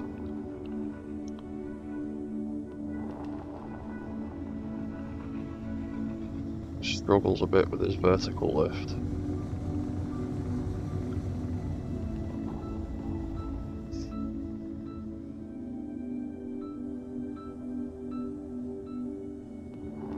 Oh, cheers, man. Yeah, I haven't got the patience for like model kits and airfix and stuff like that, but I suppose what I'm doing here is kind of similar.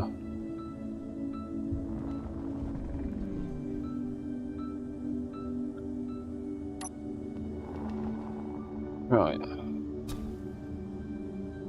That does that. Oh, I didn't check. Oh, there was a flap control that I hadn't set up properly, wasn't there? Yeah. Jet flap control left.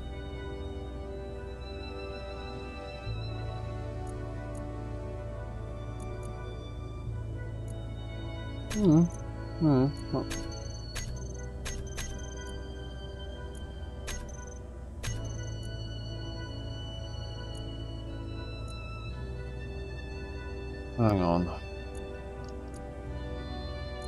Light L01, light R01, flap L01.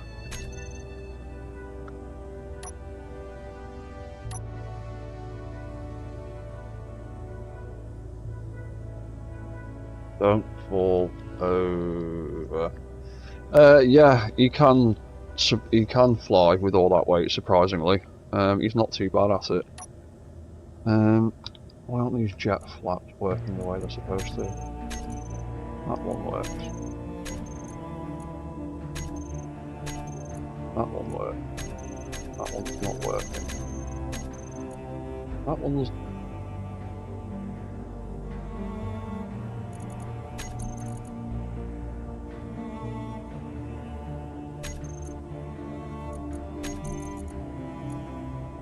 doing stuff it should be doing. Let's start this again. Jet hinge R01 should reset, increase, reset, decrease, 0, 1. Oh, that's why. 'Cause I'm an idiot. Jet hinge 0, 1, reset, increase, reset, decrease. Right, so that should now move that flap, yeah, and that moves that flap. Right, cool, so when we activate the jetpack,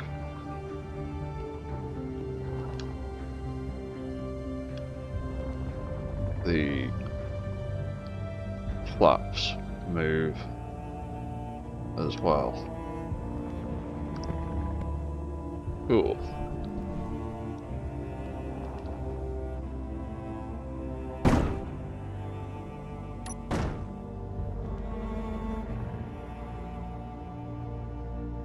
Sweet.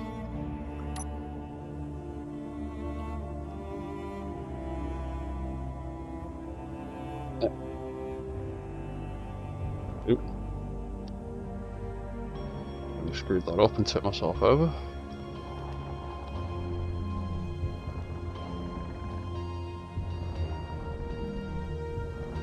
Right, yeah, you can just, yeah, you can still up half decent.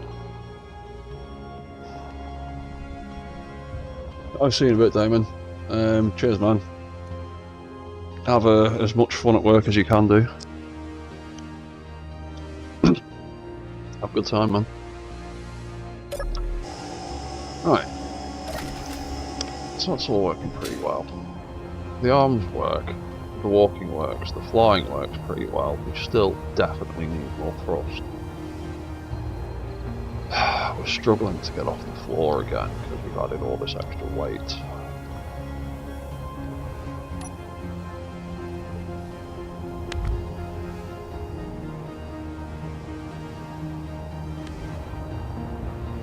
If I did that, that would so badly dust off the legs. I know it would. but I need more vertical lift.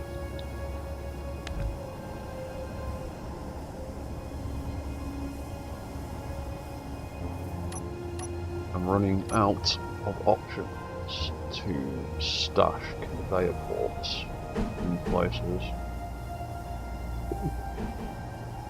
Let's be that way around. In fact, paint that one, that colour.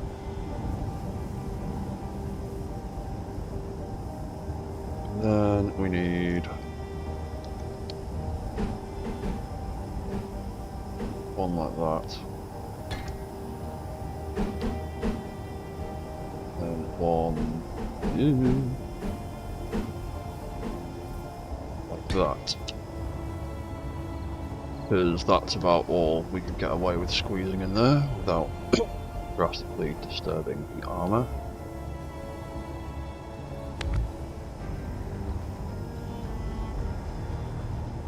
Right, if we're lucky, squeeze another one in there, but I don't want to right now. Don't want too much of this armour than necessary. Stick two of them on either side. They are connected up.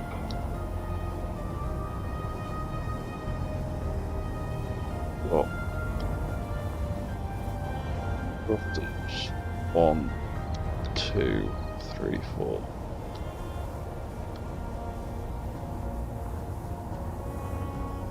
What's that going to be? Coffee settings, coffee all.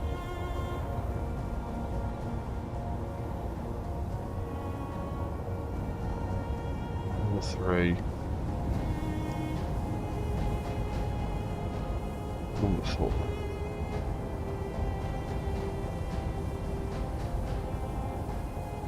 R03. Oh, see that dusting off stuff. I think those two might be a problem.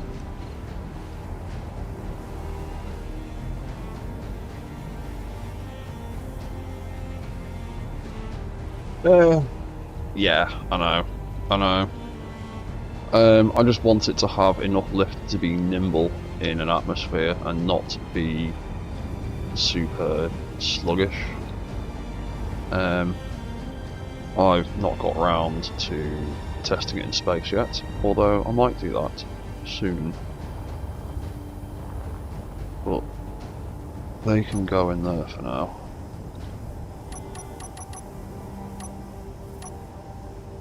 And I could just about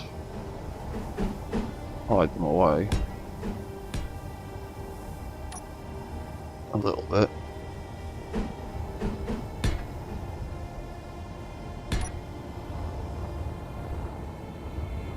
Not so obvious. There's absolutely no way I'm putting any in there because they'll just burn through the legs.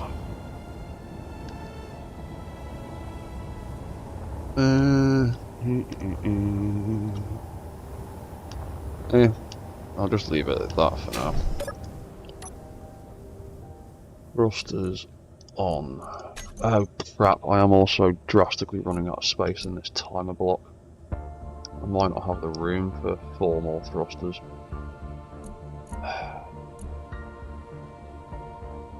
To make a second timer block. Oh dear.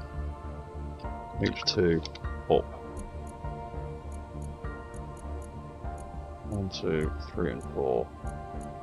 3 and 4. 3 and 4 are the new ones. On. On.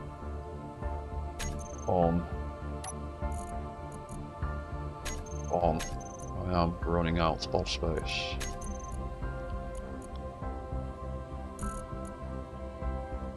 Two. Up.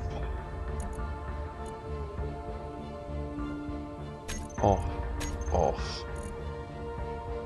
Off. And off. Right, so walk mode, flight mode, up mode. That's not too bad actually.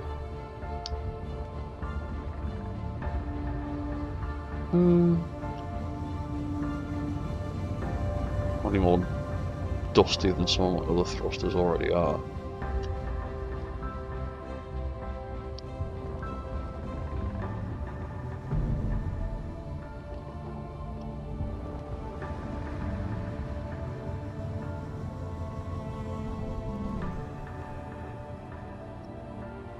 I do think I need to try and squeeze in a little bit more fuel though, because it doesn't have a lot of flight time.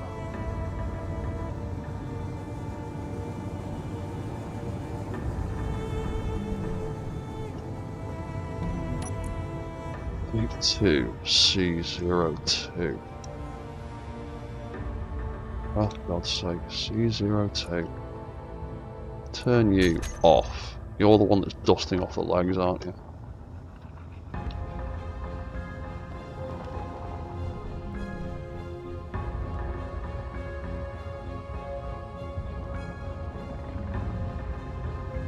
No, you're all dusting off the legs.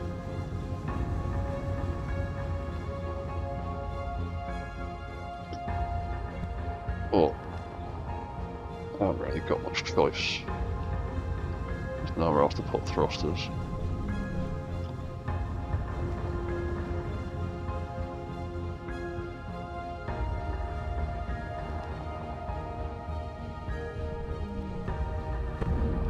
Oop. And we're out of fuel.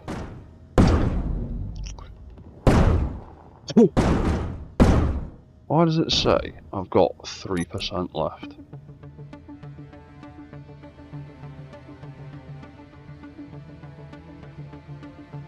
That one and that one are apparently not joined up.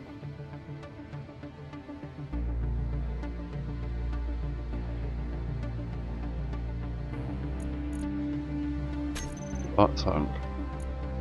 That tank. Oh, there might be a conveyor port missing from when I moved the... Oh, I need to turn flight mode off. There'll be a conveyor port missing from when I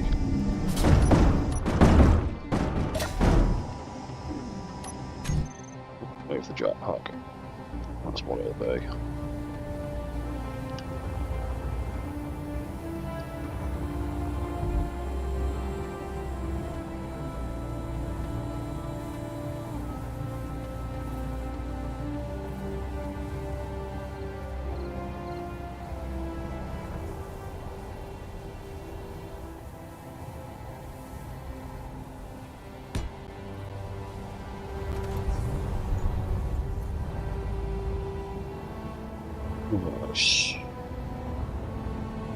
So, there should be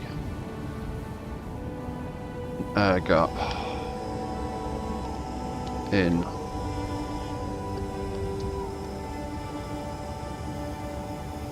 these tanks somewhere. Why is that switched off?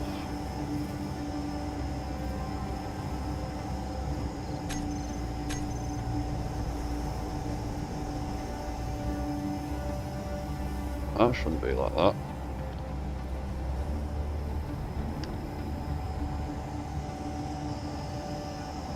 Right, so where are these tanks then? They are in here.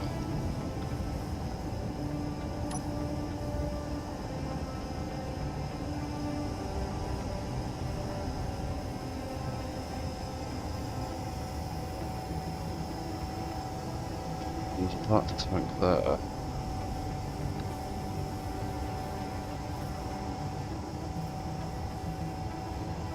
Oh, because they're not actually connected up. You smegging idiot. You've rebuilt them wrong.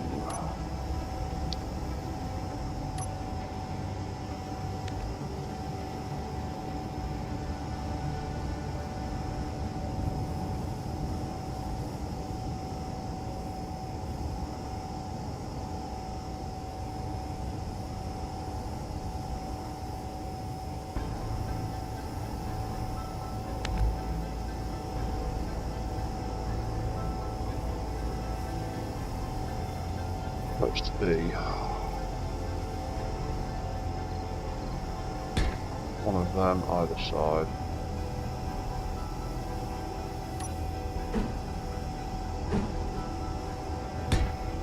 One of them in the middle.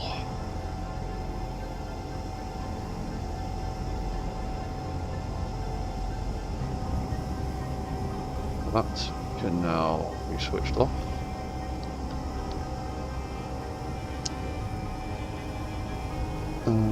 That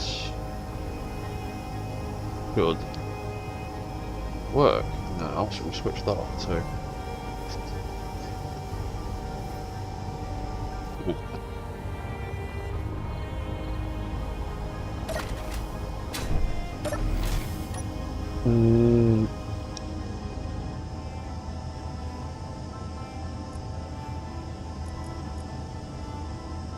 Refueling on.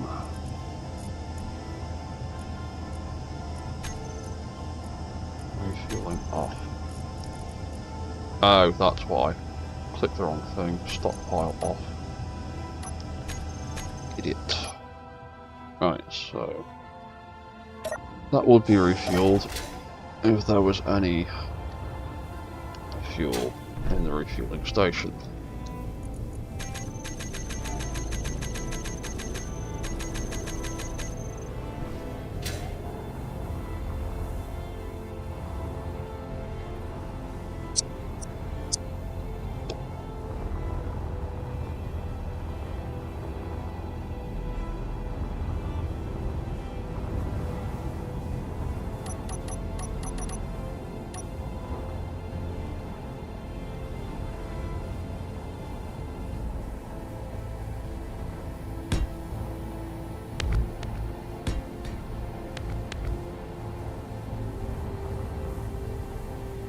One, two, three, four, five. 1, 2, 5. 5. Let's do this bigger. It's better.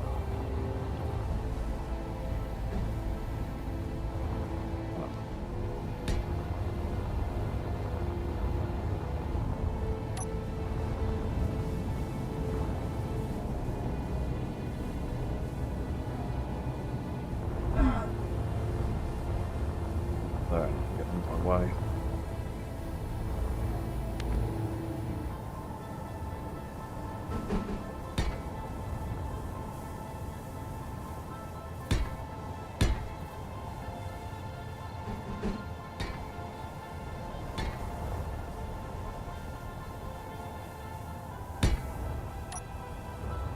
Cool, right.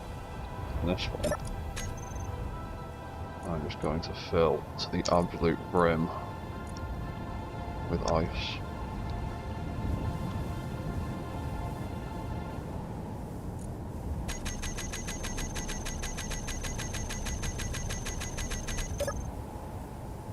There you go. It's got as much ice as I could ever want in it.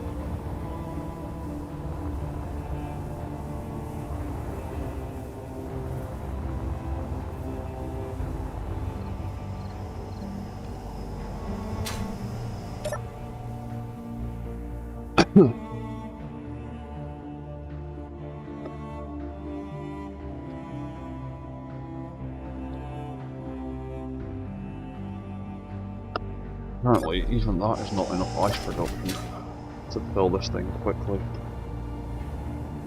Even with all of them.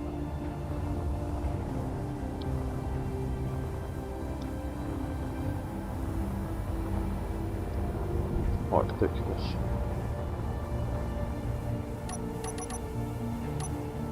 Let's add another one.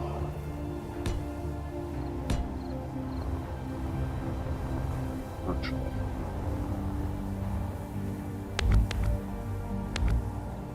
Ooh.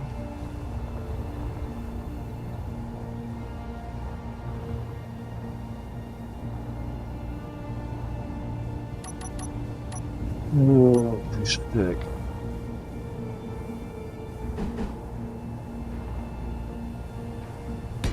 Three more of them. 3 more of them. 3 more of them.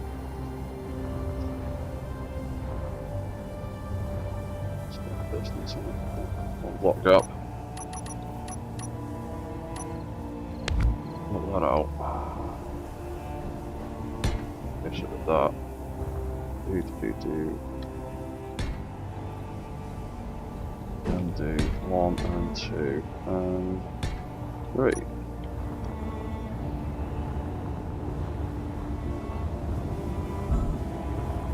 Go.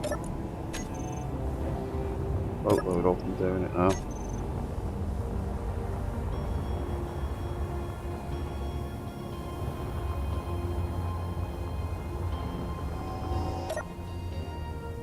Right, that's full.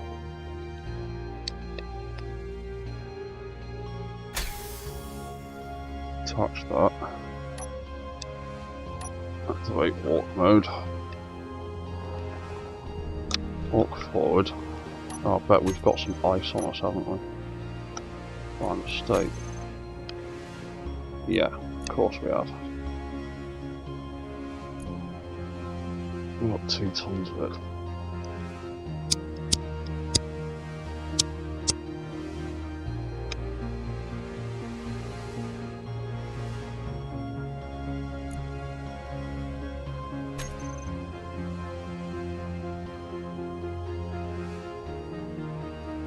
Well, I'll happily walk around with like 2 tons of ice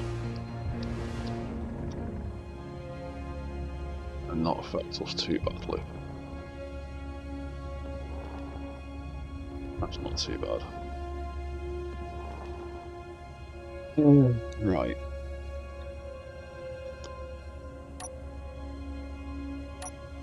So, we eventually need to start thinking more about decorating some of this interior.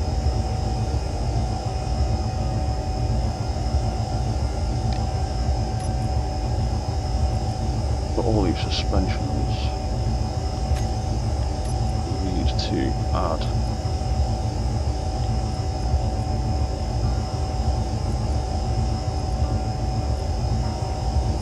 Do things with. Oh, hang on.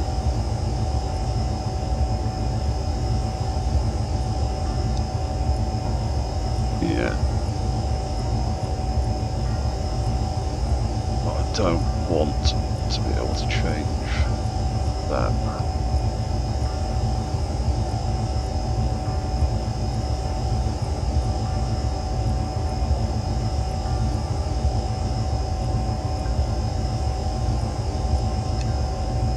It's getting quite loud in here now with all these computers and moving parts.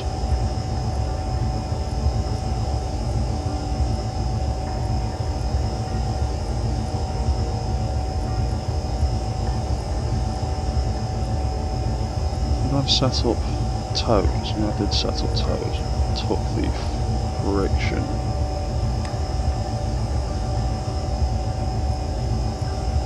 You need to take the friction right down on the toes, maybe. Which is also another point. I need to try and think about some way of making the feet lift better.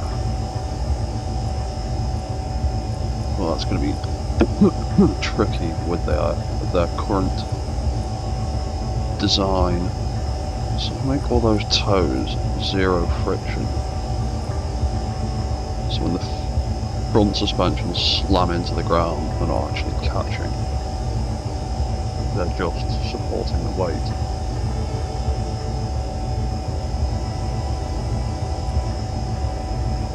Similar thing with the heels, but I want them to have a little bit of drag. And then it's all these ones in the middle. I want to be able to adjust these ones.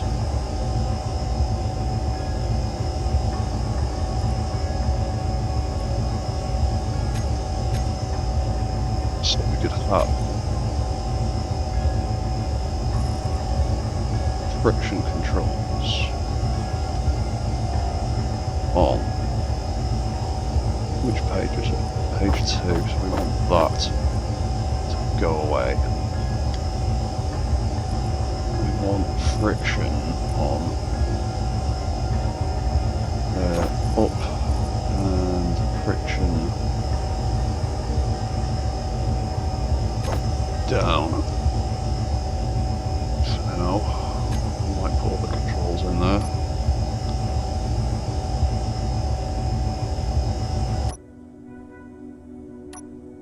We've got a head that we can activate that's AI controlled and happily looks around at stuff. Stop tipping backwards. Getting all excited.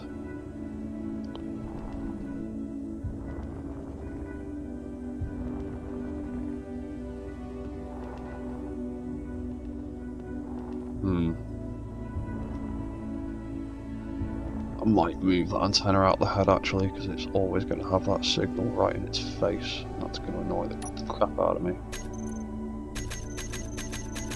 As are all of these leftover signals from previous builds.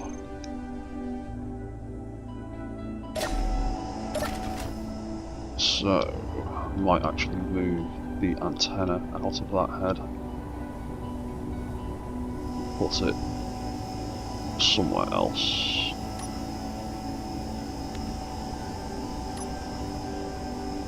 Not going to be so egregious. Might shove it in the backpack actually. Somewhere around here. Oh, there's no room in there. Oh, there's room down here though.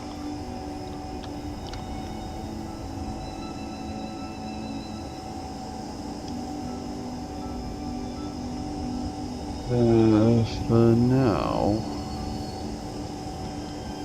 now actually, we'll put two of them.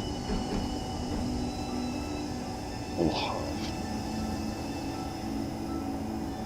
it's all connected up, that's fine. We'll have main one, reserve one, beacon in the middle. So that can be RX-78 Mobile Suit Mark 1. That can be RX-78-01 Reserve Comms, and that can go off. That can be RX-78-01 Transponder. Do that for now. And you can also go off, and you don't need to have a 20,000 meter radius right now. Cool.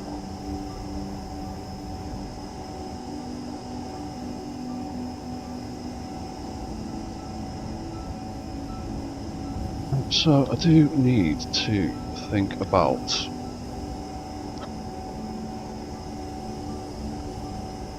display screens.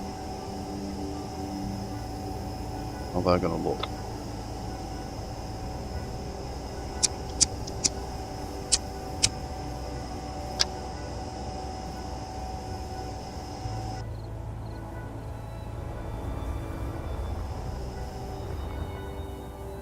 Yeah, that's a bit better. It's not like right in the way of the face anymore.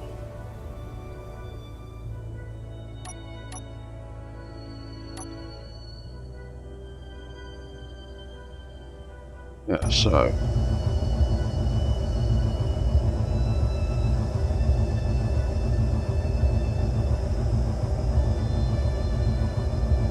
that one there, that one there.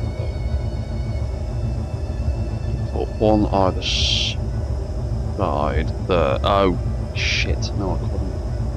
Oh, actually, no, I could. I could join them to the top.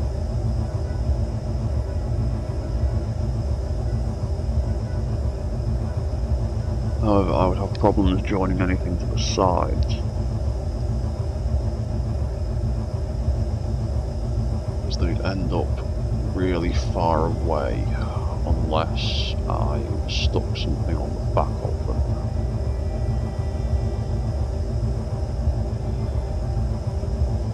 Attach them to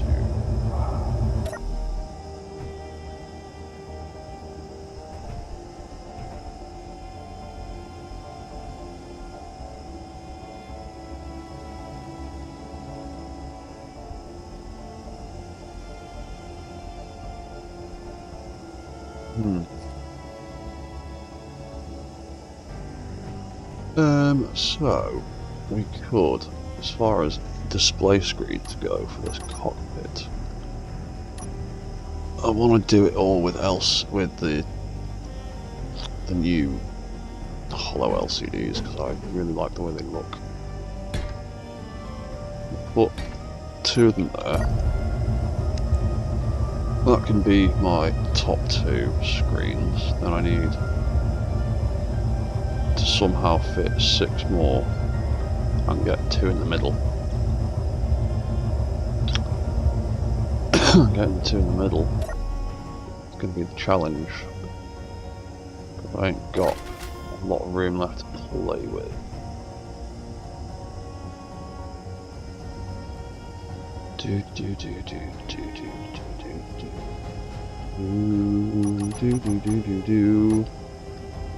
Tempting clang. It's always the best way. Or hinge.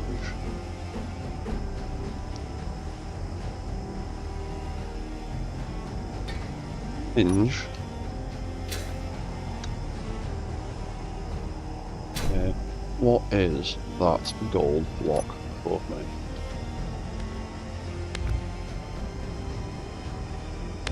Doesn't expose any holes, but it does need to be covered.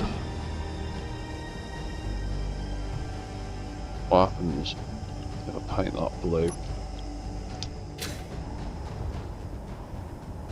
That messes that up. Right, okay.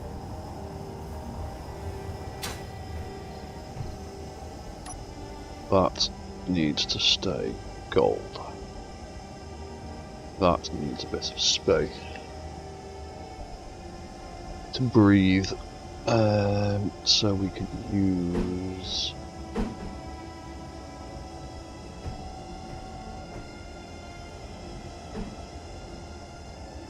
that. I very rarely use that block, but there might be an appropriate use of it. And that'll give us the tiniest bit of space.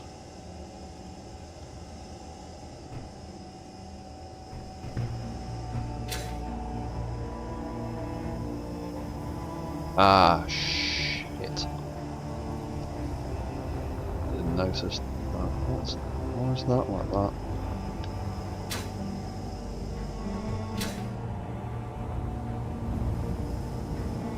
Oh, because I've put the wrong block in there, that's why.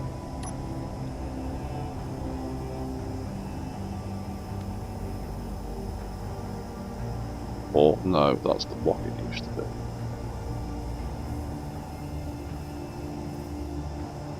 Oh, that's the block it is now. It needs to be covered up.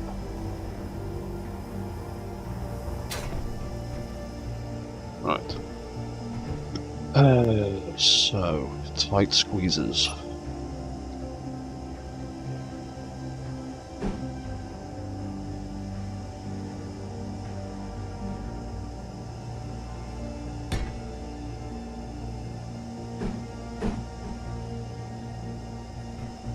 Very tight squeezes.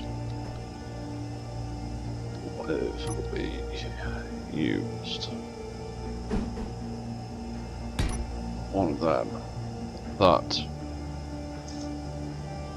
moves down like so.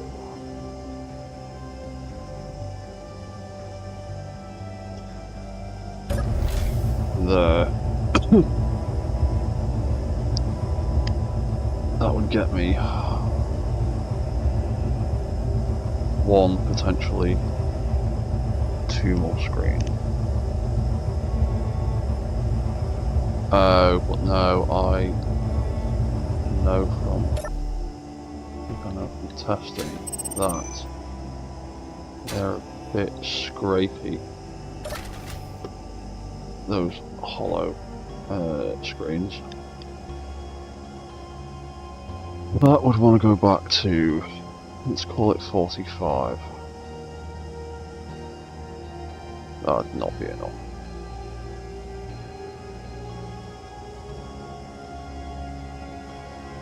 Hold it.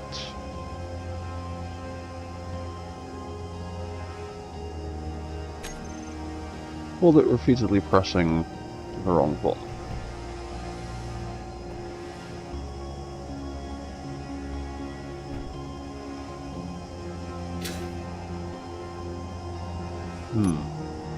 Now... yeah, we probably just about squeeze some of them on.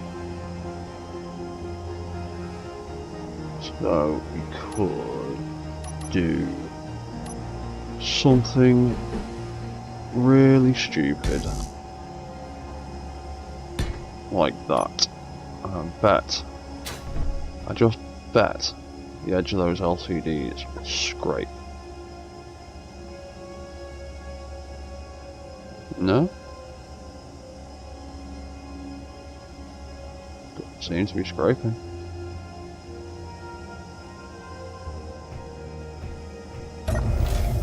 Cool. So there you go.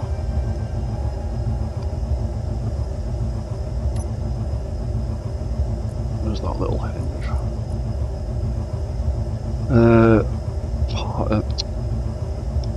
Pilot seat hinge C01. So when we get in and out of the pilot seat, it reverses that hinge.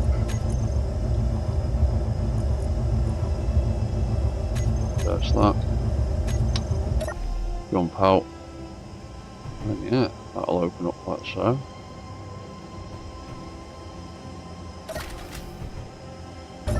Jump in it, that'll close up. Cool. And, oh yeah, I'm not going to have enough room left in there now. Gonna boot me out every time.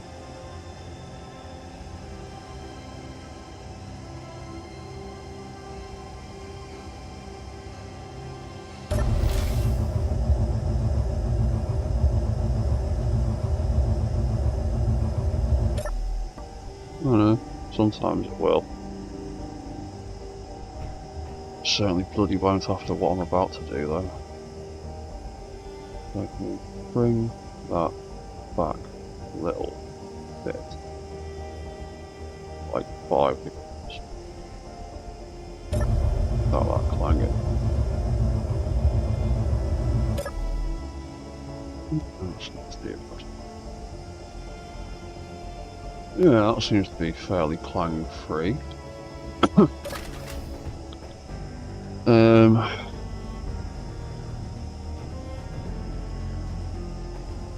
My thing is, I want something similar in the floor, and I don't know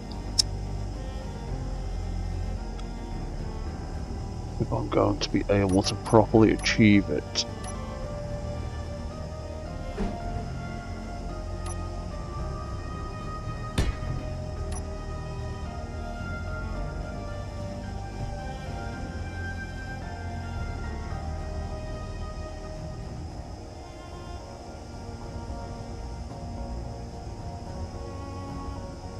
Because that hinge isn't going to be happy. I'll make it go through the floor. No, it won't.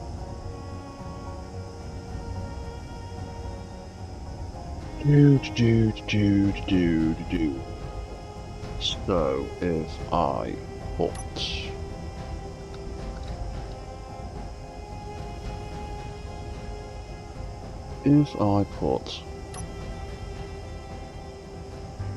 one of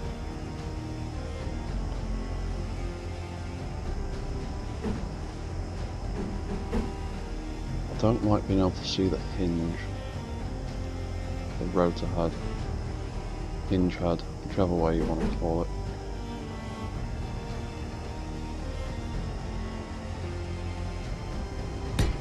So I have like that. There's just about enough room for me to get stuck on something.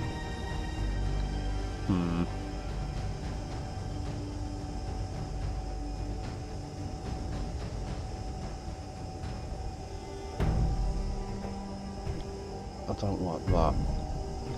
That clang as I climb up it. It's not massively encouraging.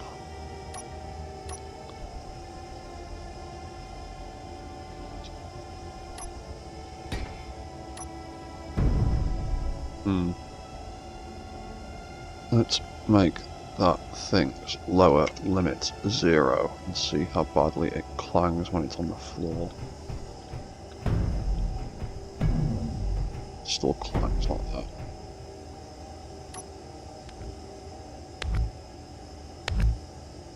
Ah, shit. Right. No. No, no, no. No, no, no. Continue. This is why I have my game set to autosave every 5 minutes.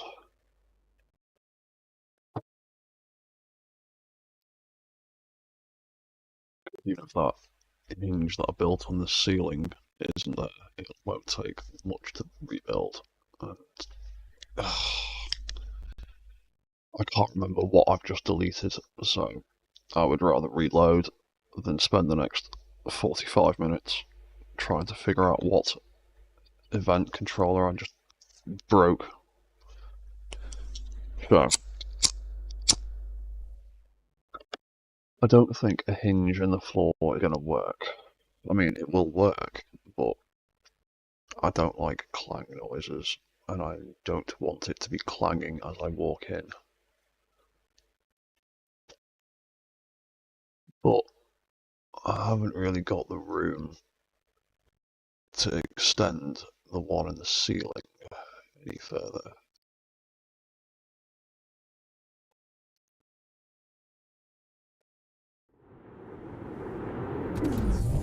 Oh, it's fine.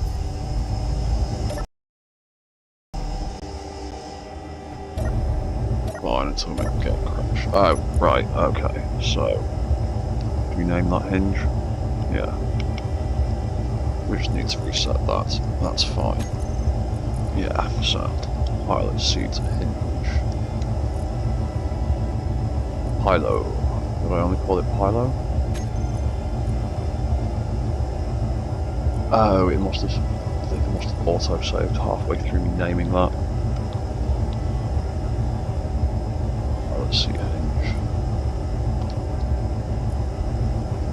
Right, cool. So, pilot, reverse, pilot seat hinge, reverse, jump out the pilot seat. It retracts. Might need to put it back to 5 degrees like it was before. I think that's alright. I don't think that's clanging too much. We'll jump out, see how that hinge moves. Yeah, that seems alright. So, save there. And it was the walk cycle that I deleted. That's really important.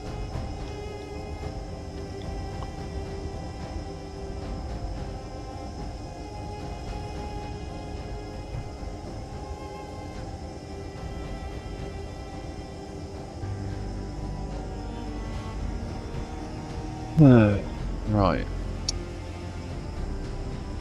Then how else could we squeeze?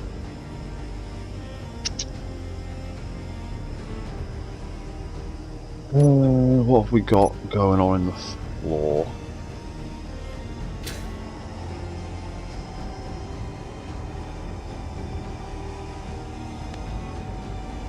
In the floor, we've got a very, very, very important rotor. Right, so we're not sticking anything in the floor. Damn. Damn.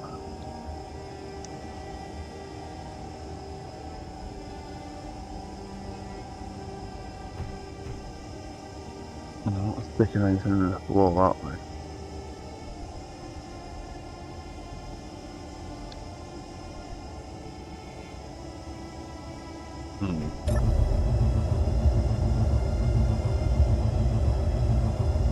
So I could easily get 2 at the sides and 1 and 2 at the bottom. That's easy enough. I can just stick them to the sides. I want one in the middle though.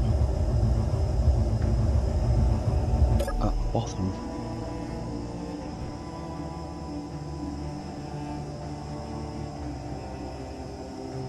And we just haven't got the room. What if we make that?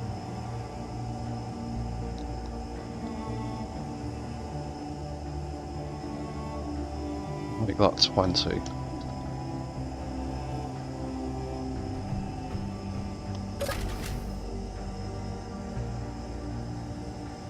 If we make that 20, we are not going to be able to get near the wall.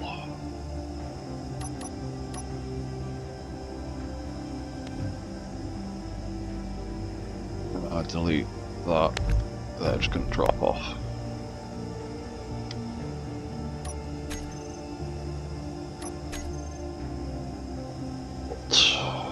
But yeah, that's never going to work, is it? We are never going to get that in there. Well, we might just get that in there, but we won't get the next block on.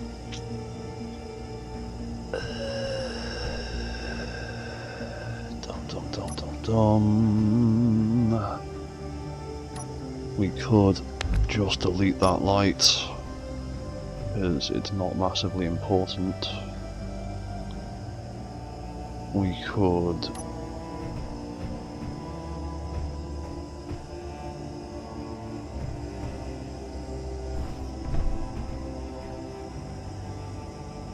slap one of them on maybe. And is it going to be let us be cheeky enough to get? Nah, it's not. We drop that in another 5 degrees. How much space does that buy us?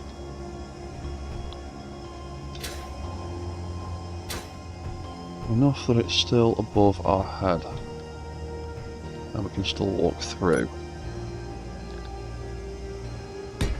And just enough that we can sneak it onto the end and close the door. Oof. Oof. Pilot seat hinge. Reverse.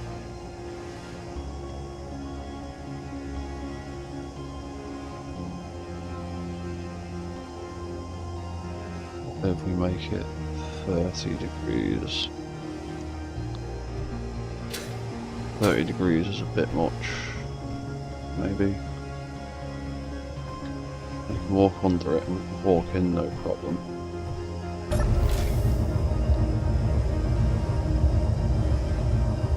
So that gets us all of them, and then I can just have things glued to the side there.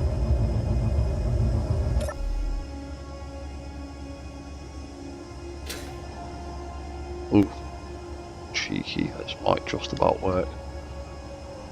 So then we also need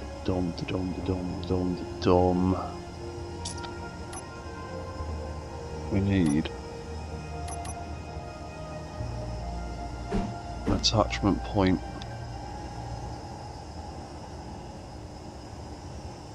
at the sides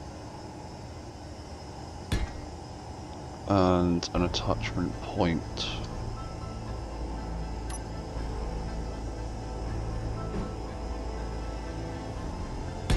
there, because that way we can then put do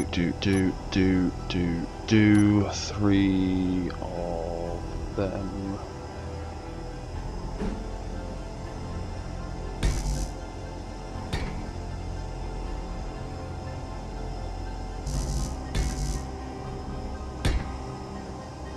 something like that, maybe. Then we jump into the pilot seat, and it can do that. There you go.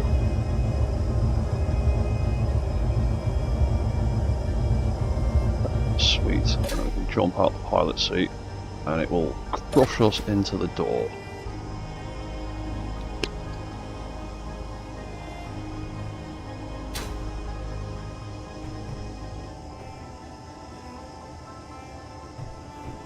But we can just about get in there.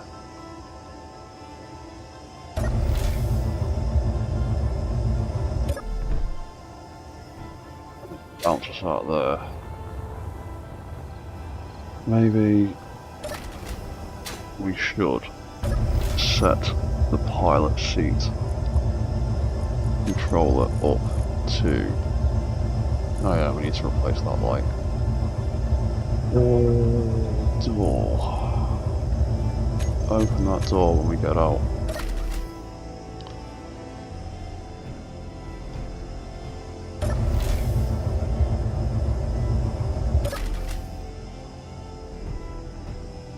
That way it doesn't just bump us out in a random place. Or hopefully it won't do it every time. Sometimes it will do it. But when we get out, we're almost certainly going to want the door to open anyway. Whatever.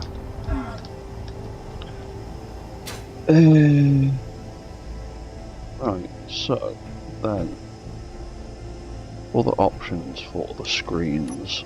We need to have some there.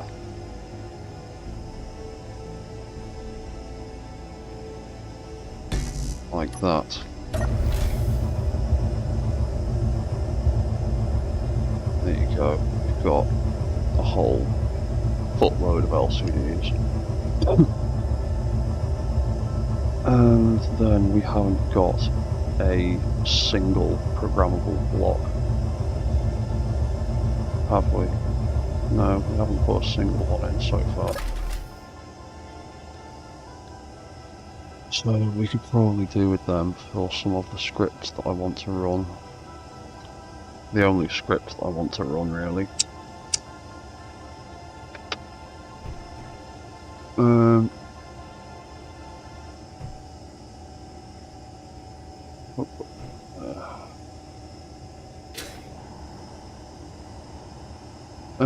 So what scripts did I actually want? I want auto LCDs for the screens. I want Whip's Horizon script and his radar script.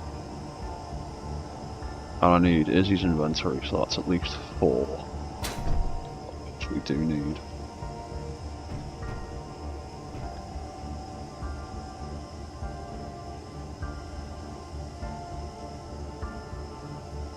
It'd be nice to have them somewhat visible. Not left myself any options.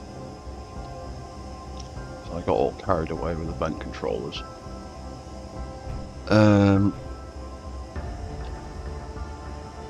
So the only option I've really got left is to stick some here.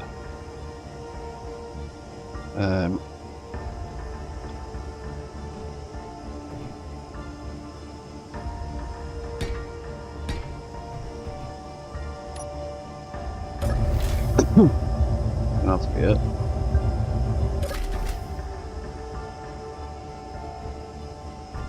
You know what? I might even be able to squeeze that light back in there.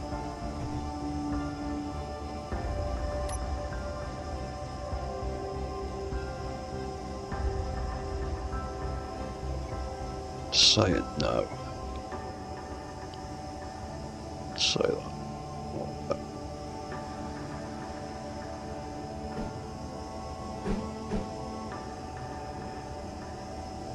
Would make it one of those lights.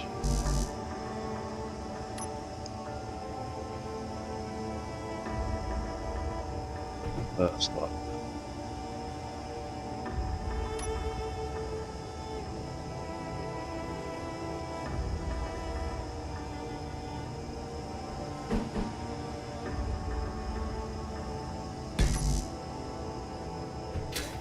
Where's the older model? There it is, that still have the light inside it.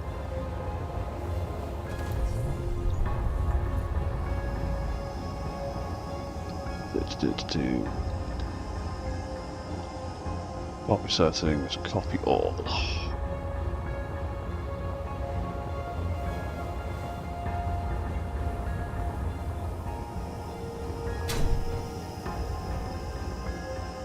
Copy settings, paste.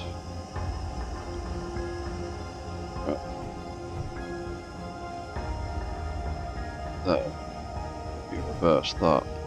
How badly does it clang? Doesn't seem like it clangs. It'll prove me wrong at some point.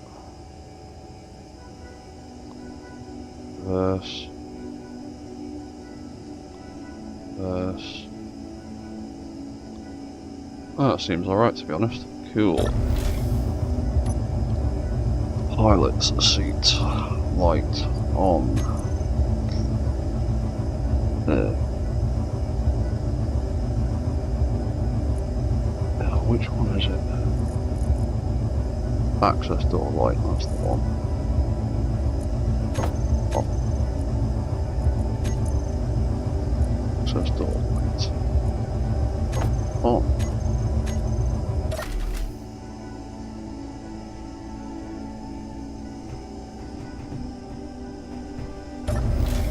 It turns off.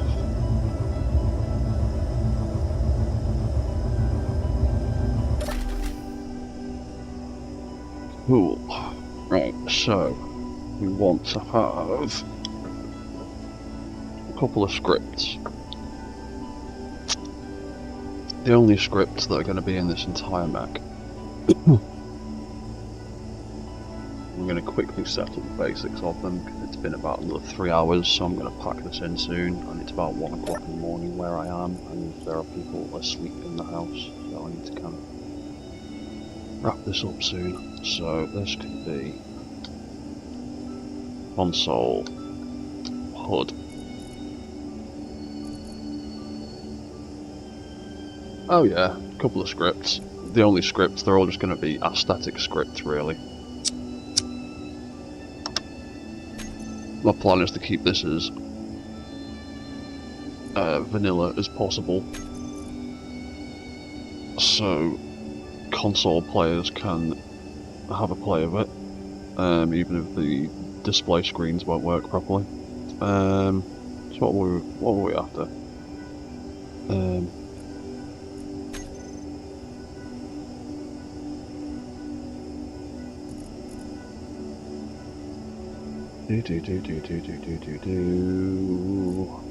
That one. So we'll have that there. We'll have... Oh, smeg off. Wrong thing. Console targeting. And in there, we are going to put whips.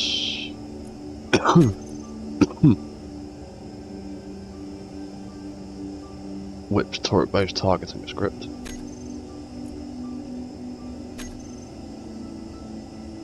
We'll edit those screens later.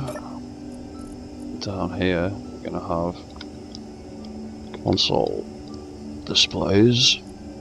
And that will be the amazing auto LCD script. Because it's great for making cockpits feel alive. There you go, that's it in action. Well, it will be when I set things up properly later. And I will stop doing that one day. Console inventory. And that script is going to be Izzy's inventory manager.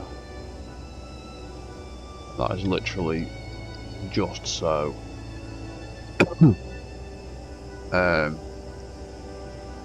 it can autofill the containers. And I need them to. Show fill level and container name. No. And the only thing I actually need, master switch. No. We don't need any of that. We just need the special loadout container section. We change the special tag to the word storage. And now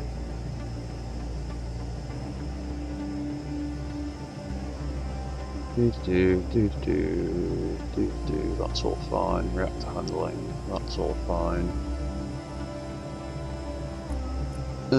Yeah, so that should be sound. Right, because I've already got a container called storage. That is all now set up for ammunition things when I actually get around to doing ammunition things. So we've got a whole bunch of hollow screens here. Oh look, that's lucky, that was the first one I wanted. Display horizon.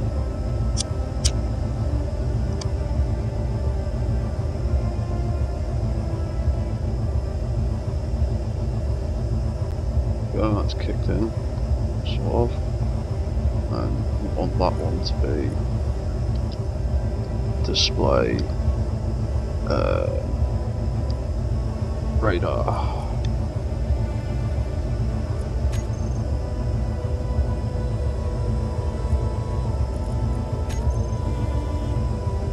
Data.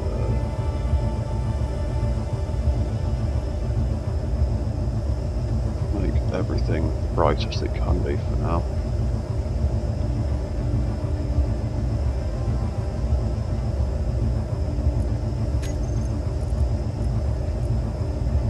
Change the colours of it eventually, but that is the beginnings of the HUD setup.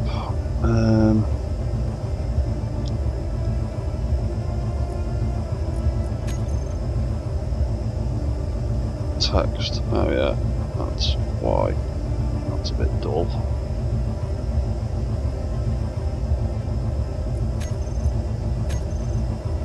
And that should brighten up in a second.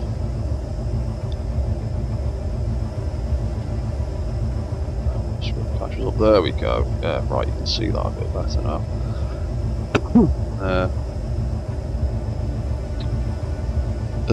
We need to set up a whole bunch of screens and do a whole bunch of coding, and that is going to be real boring to do on stream, so I'm not going to do that on stream. It's been about 3 more hours, so I'm basically going to end this here.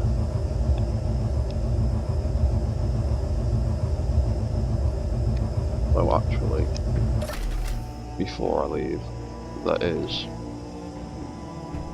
one more script that I want to put in at least, so let's stick in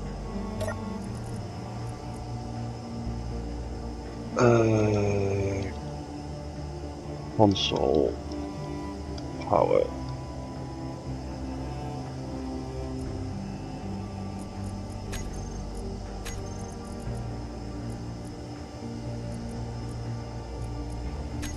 Come on. There we go. And then we want to put that into the custom data off block. And we also want battery in, out, reactor. Yeah. Oh, for God's sake.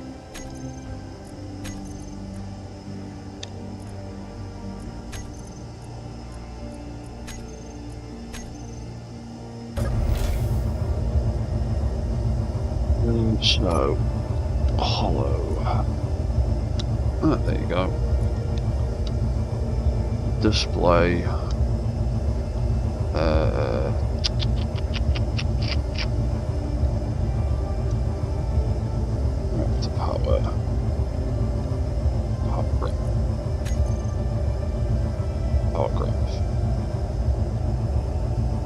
reactor.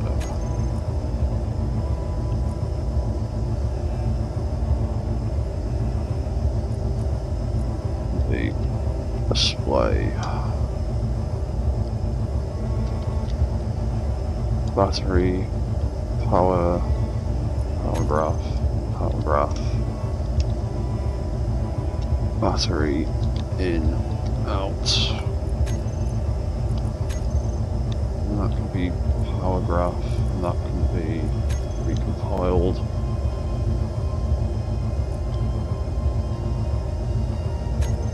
There we go.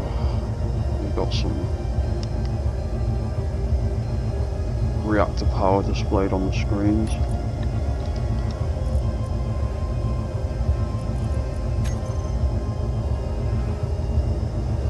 Brightness.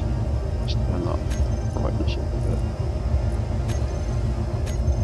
There you go, that's a bit better. I wish every script had a brightness setting. I wish which script had a brightness setting. But yeah, that'll be the basis of the HUD setup.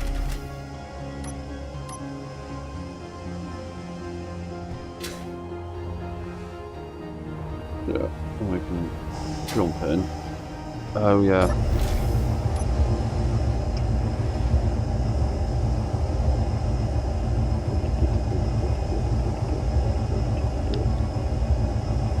Pilot seat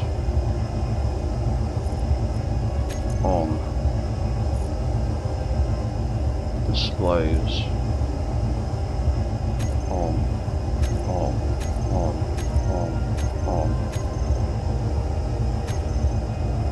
Hang on. Pilot seat on. And the rest we'll just do. Oh crap.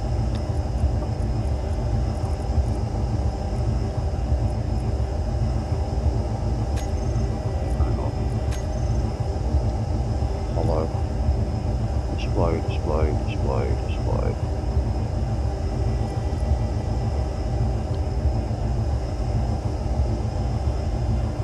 Do that for now.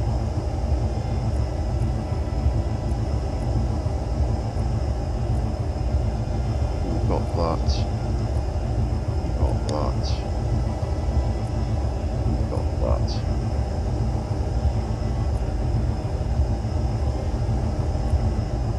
Right, that'll make it easier. Pilot seat on.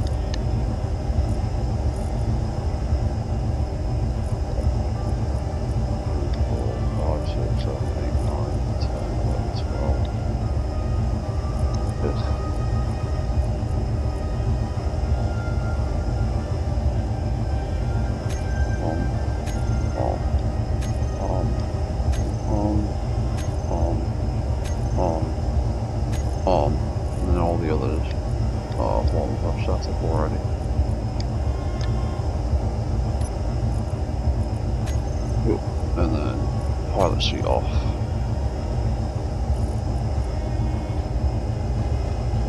Display.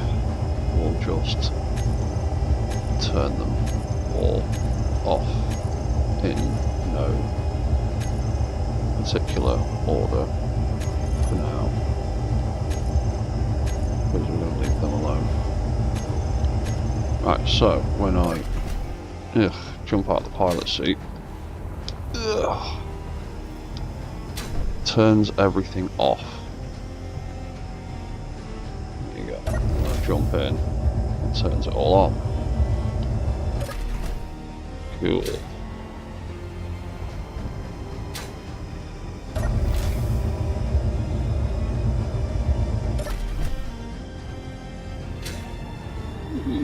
Awesome.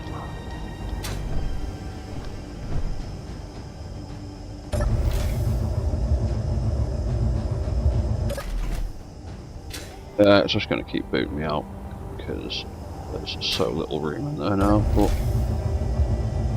yeah, there you go. That's the basics of the cockpit almost set up.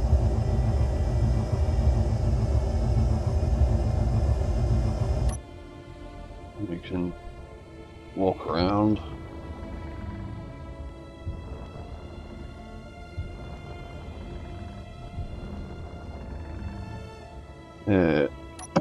We can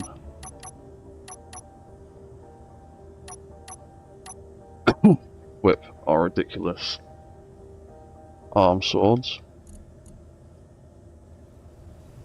Do it in the dark. Yeah. Then just do a quick save in case we fuck anything up. Turn walk mode off. And not crash the game, thank God for that. And then turn flight mode on. Yeah, fly around with the swords in our hand. How stupid is that?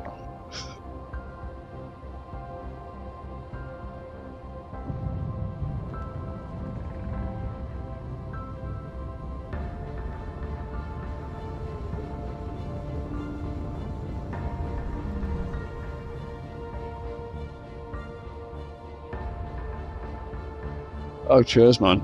Yeah, I spent most of today working out how to get that nice fluid movement on it. I literally had to move the entire jetpack one block further back, which is why there's still a big hole in the back there, to get it to work properly, because it just wasn't in the right position by like one block.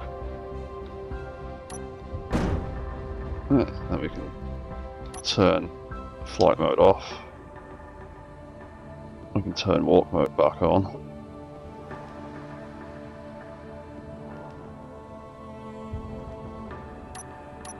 Then we can put away the arms.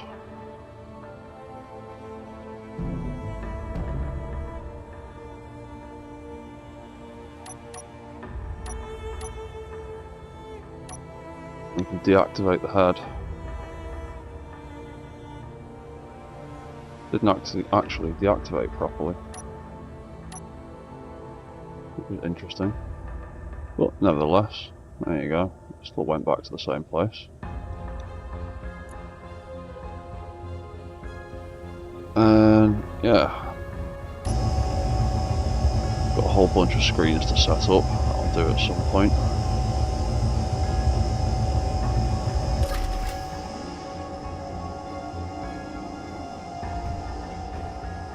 I don't think I can really close that in much more without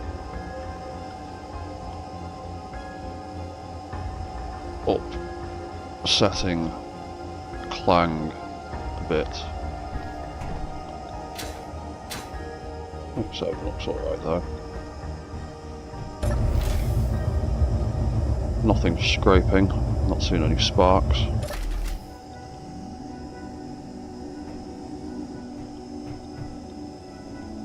That hinge isn't stressing out or wiggling. Yes, I have seen some of Lord Vash's videos about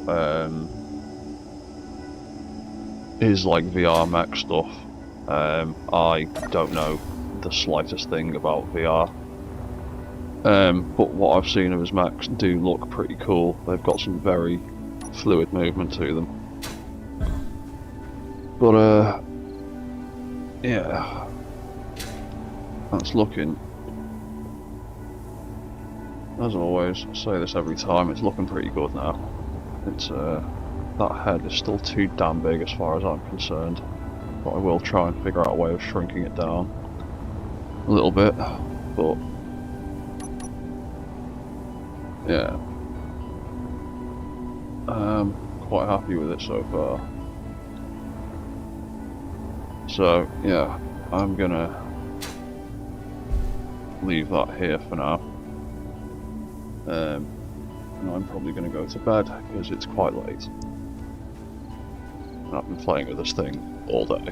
So yeah. Oop. Right, so yeah.